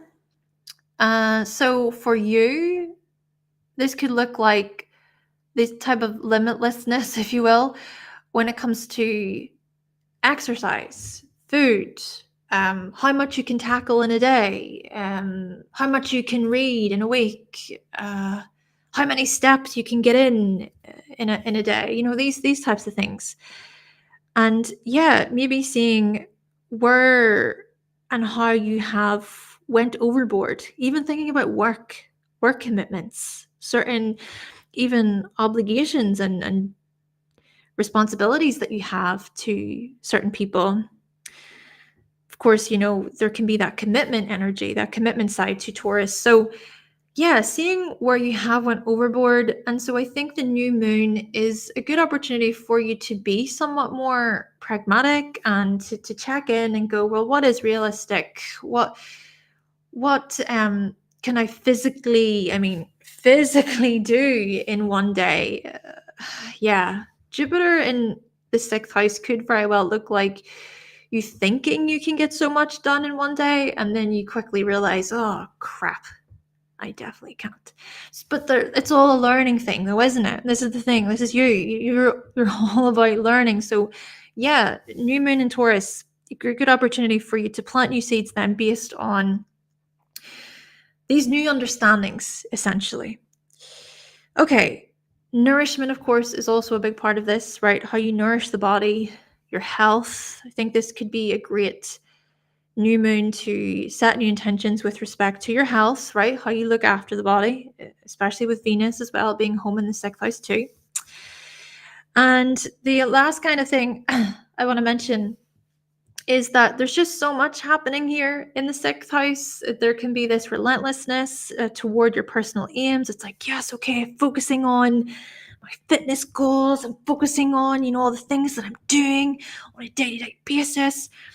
But the Scorpio energy reminds you of, trying to also make space for emotional renewal and that depth, and taking time for self, taking time perhaps away from the public as well. And of course, we've been talking about the self-worth piece to do with Taurus, and maybe, there is something to be said about how you can really pour into yourself and how you can be kind to yourself. I mean, even if you don't meet certain goals or you don't reach certain achievements, so have you, it's like, okay, well, still show kindness and to sort of recognize that you're only human as well, and to be patient with yourself too. So yeah, attending to your own needs in this way, to comfort yourself as well around the new moon. Okay, so Capricorn.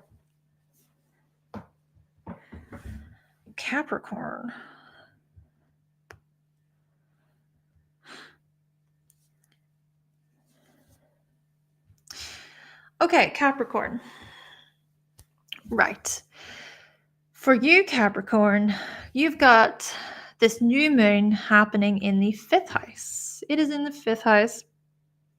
So a lot of energy here in the 5th. And What, excuse me, what I want to say first of all about this is we want to think about the conjunction that has happened in the fifth house. Well, the conjunction that has happened in Taurus around the 20th, 21st of April, and that did occur within your fifth house.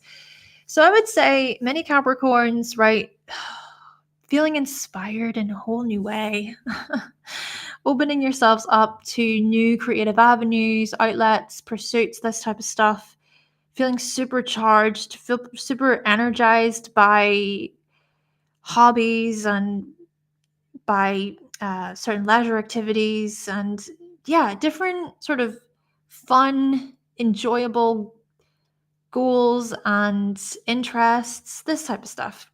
Being extra spontaneous and perhaps taking a few risks. And yeah, I think this is quite a fun sort of energy, but maybe as well, it's looking at the insights that you have gained about pleasure and spontaneity, right? So, considering how pleasure can be such a huge part of your everyday, and it's important for you to seek pleasure and to allow yourself as well to experience pleasurable things.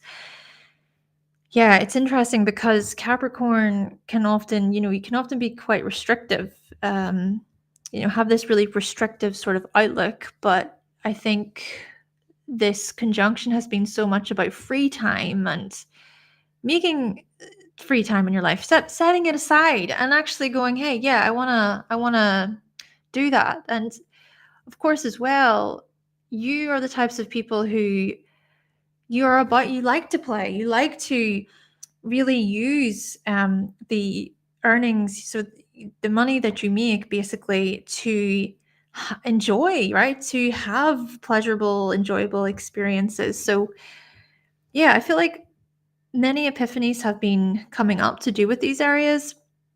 And epiphanies as well to do with children, perhaps, if it is that you're seeking to have children or that you already have children, your sort of connection with them and how you interact with your children and how you feel about them. All these things I feel have been coming up for many Capricorns.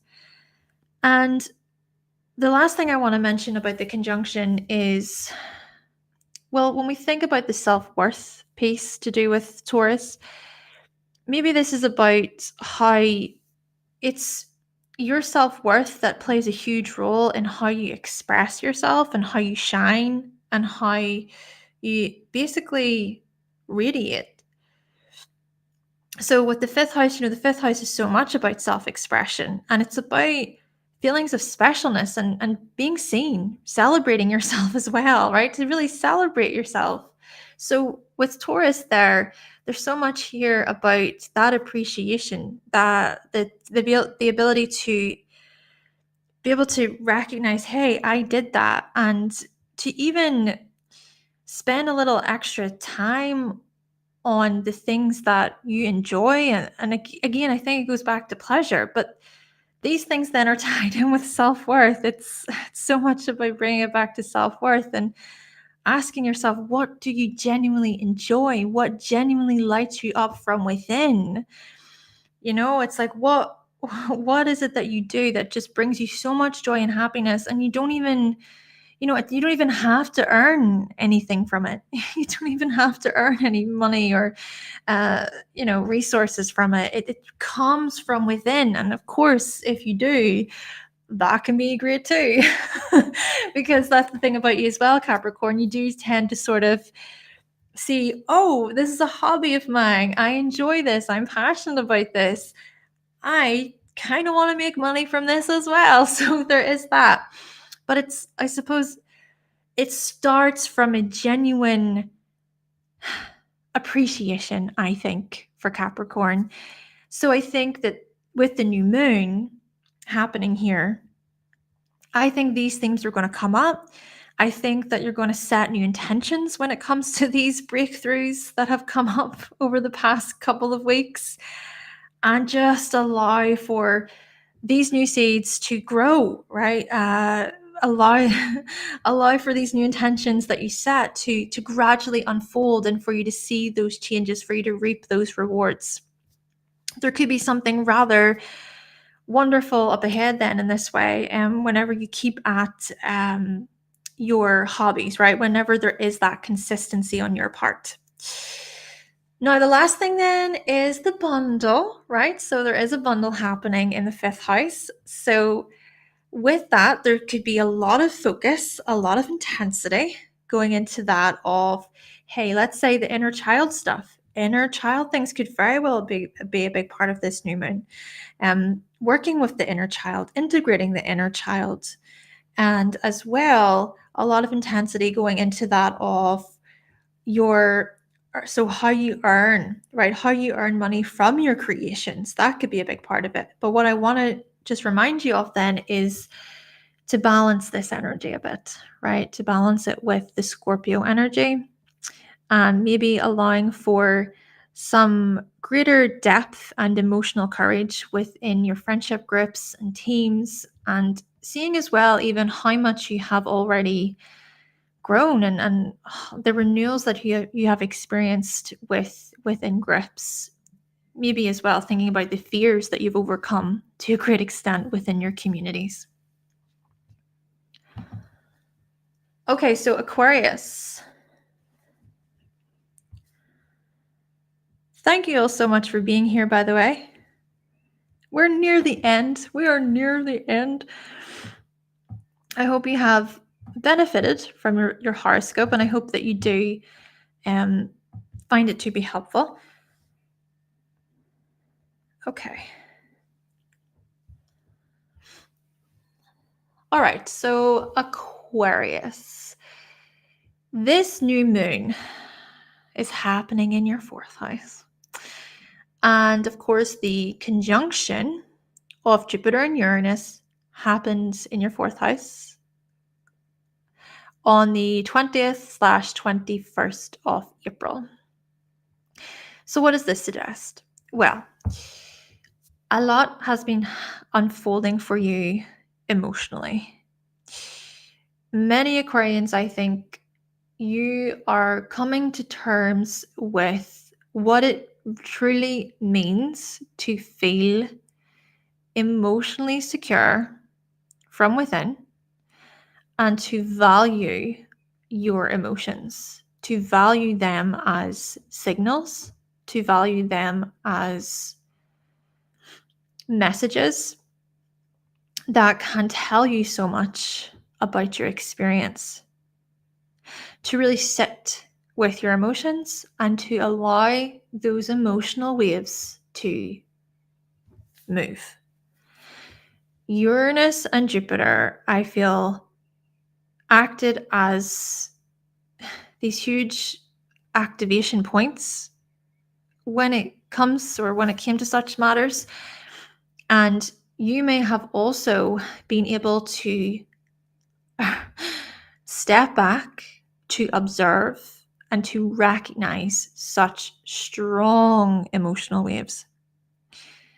And from doing that, from holding space, right, for the part of you that could feel the emotion, but also to see it in action, you were able to gain so much insight and so much truth and wisdom about your own emotional patterns, about your own emotional responses to things, which are partly a reflection on the past, right? They're partly tied to that of how you were raised, how you were looked after within your family, the type of family that you were born into, family, the stuff that was passed on down the family line, these types of things. Many Aquarians, you are transforming and changing and growing from the inside out.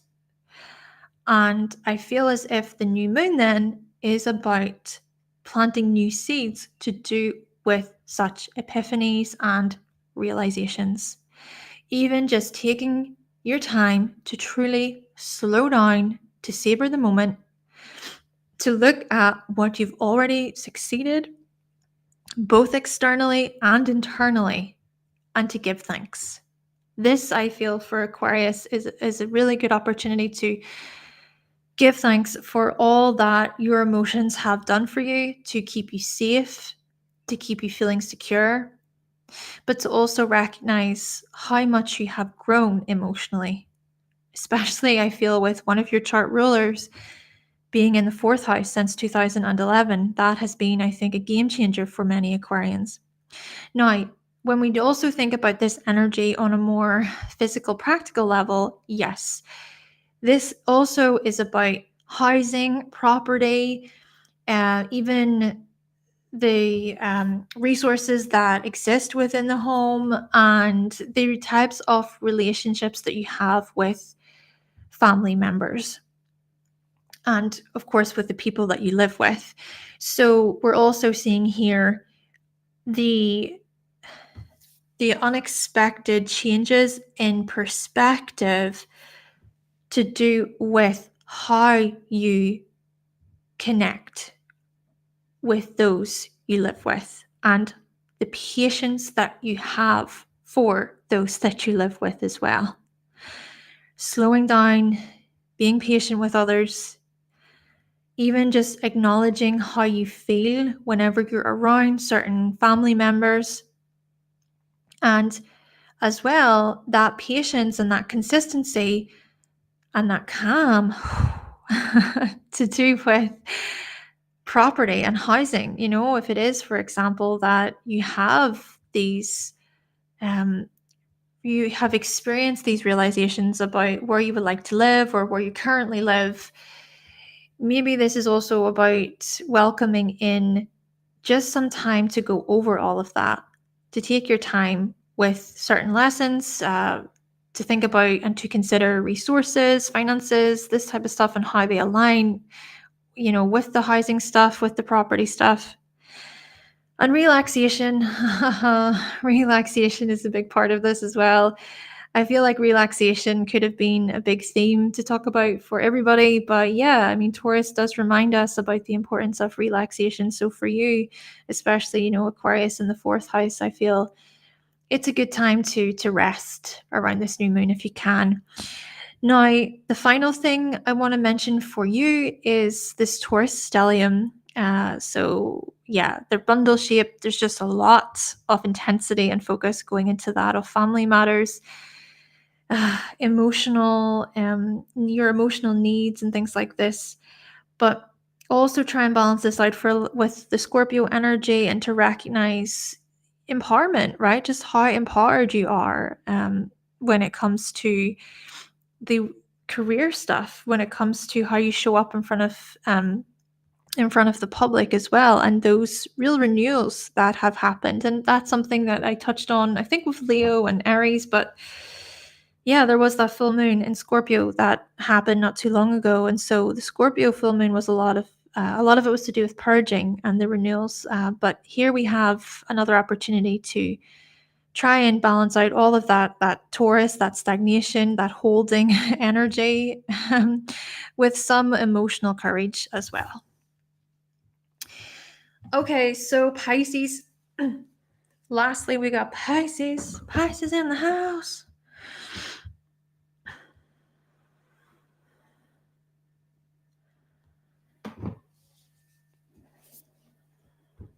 Pisces. Okay, so we have for you, the new moon is happening in your 3rd house.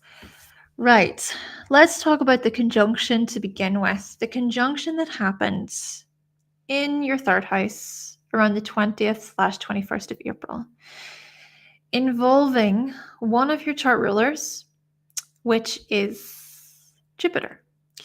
So, just want to say, with Taurus here in the 3rd house, just how soothing and poetic Pisces you can sound or talk, let's just say, how you speak. The communication piece here, how you do word things, you can be really quite creative and artistic. even somewhat musical in your delivery, rhythmic. There's a certain tone, a certain rhythm, a certain style that you have, and it's beautiful. It's beautiful. So I feel like, the conjunction recently, maybe there were epiphanies to do with these very things, right? To do with your skills and talents related to communication, how you can use the gifts and talents that you have with respect to communication and learning, how you can use them in practical, beneficial ways, where perhaps you are teaching others, you're sharing your wisdom, you're sharing your truth with others, or maybe this is literally about gaining some type of finances or resources, right, for your gifts, for your skills, knowing, hey, you know what, this is what it's worth. This is what my learning, all the learning that I've been doing, right? You can be very committed when it comes to learning, especially learning what you truly love and what you truly desire. Yeah, so gaining enough sort of finances from what you do, because you've put in so much effort. You've been put in so much effort. Now, another possibility could be that sudden changes have happened and unfolded with respect to your local environment, right? Your local city, gaining some news perhaps about a move, about relocating, or there could be something significant here about the relationships that you have with peers, with your siblings, with cousins, and looking at then these revelations that have come up, right? Revelations about how you maybe relate to these individuals, thinking as well about how stable, how steady you feel within their presence as well. Thinking also about um, the bigger picture perspectives with respect to chit chat, small talk, this type of stuff, and what you value then in this way, what you really value in terms of how you communicate with other people. So with the new moon then happening very close to the degree that the conjunction took place, well, it's time to then plant new seeds to do with these very matters, to gain new perspectives about the likes of learning and communicating, and doing so in a way that is artistic and beautiful and very attentive and very thorough. And then, of course, things will start to unfold and unravel as the months go on here as well within your Taurus house. But yeah, a lot of personal, intellectual, and social growth, I think, for many Pisces. But it's that nourishment, it's what you put in, it's the love that you pour into these areas as well. Even thinking about how you speak to yourself, that could be a big part of your self-worth as well, Pisces, that maybe you understand more than most, that the messages that you uh, put into your mind, right? Things that you learn, things that you read, things that you watch, these things can really heavily play a role in how we think and how we view the world, how we view other people, things like this. So, and as well, thinking about how such matters, how such information can get in, right? It can get in and tell us, oh, you're not enough, you're unworthy, oh, I should be doing this, right? So, yeah, I think you're a sign that really can understand this, and you can set those healthy sort of boundaries to go, that's not healthy for me. That's not good for my self-worth, for my sense of self. Okay. And yeah, so I think this new moon can be really healing for you in this way too. So that's quite fascinating. But the last thing that I want to mention is the fact that there's this bundle shape, of course, happening, and it's in your third house. And it's just well, the Taurus stellium rather is in your third house, but there's still a bundle shape in the sky. So with so much Taurus energy, it can be that there's so much intensity and there's so much great focus and persistence going into all of the intellectual stuff, the social stuff that I previously mentioned, neighborhood things, commuting, vehicles, stuff like this. But then we want to balance out this energy a little bit with maybe some bigger picture perspectives, with Scorpio in the ninth house, of course. So that bigger picture perspectives about depth and that emotional courage on your part, and how maybe as well you really understand that how it's our deeply held beliefs that can strongly shape and change how we view the world as well, right? With Scorpio, the transformations and everything. But yeah, I think it's also important to balance all of that kind of stagnant holding energy there, balance that out with that emotional depth too. Okay, so that's everyone.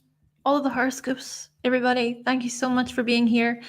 And I do just want to let you know, to remind you of the Patreon. If you're interested in joining the Patreon, you can do so by going to the link in the description. Hannah's Elsewhere. Yes, Patreon/Hannah's Elsewhere. Anyway, as I said, you can find it in the description. And I do want to say thank you so, so much to my patrons over at Patreon for all of your support. And thank you for watching today. Thank you for being here, everybody. I have appreciated your attendance. Thank you for watching. I hope you did benefit. Really, Mars conjunct Neptune. I'm going to rest. I'm going to chill. I can feel my energy levels. I'm like, oh. But anyway, thank you. And if you do wish to book a reading with me, you can go to hannahselsewhere.com. And if you did enjoy this presentation today, if you did enjoy your horoscope and you found it to be helpful, you can always buy me a coffee. But hey, there's no pressure at all. Just you being here, watching along I'm appreciative. I am very appreciative. Yes, thank you so much. Have a lovely Sunday, everybody. And yeah, that is me. I will talk to you all soon.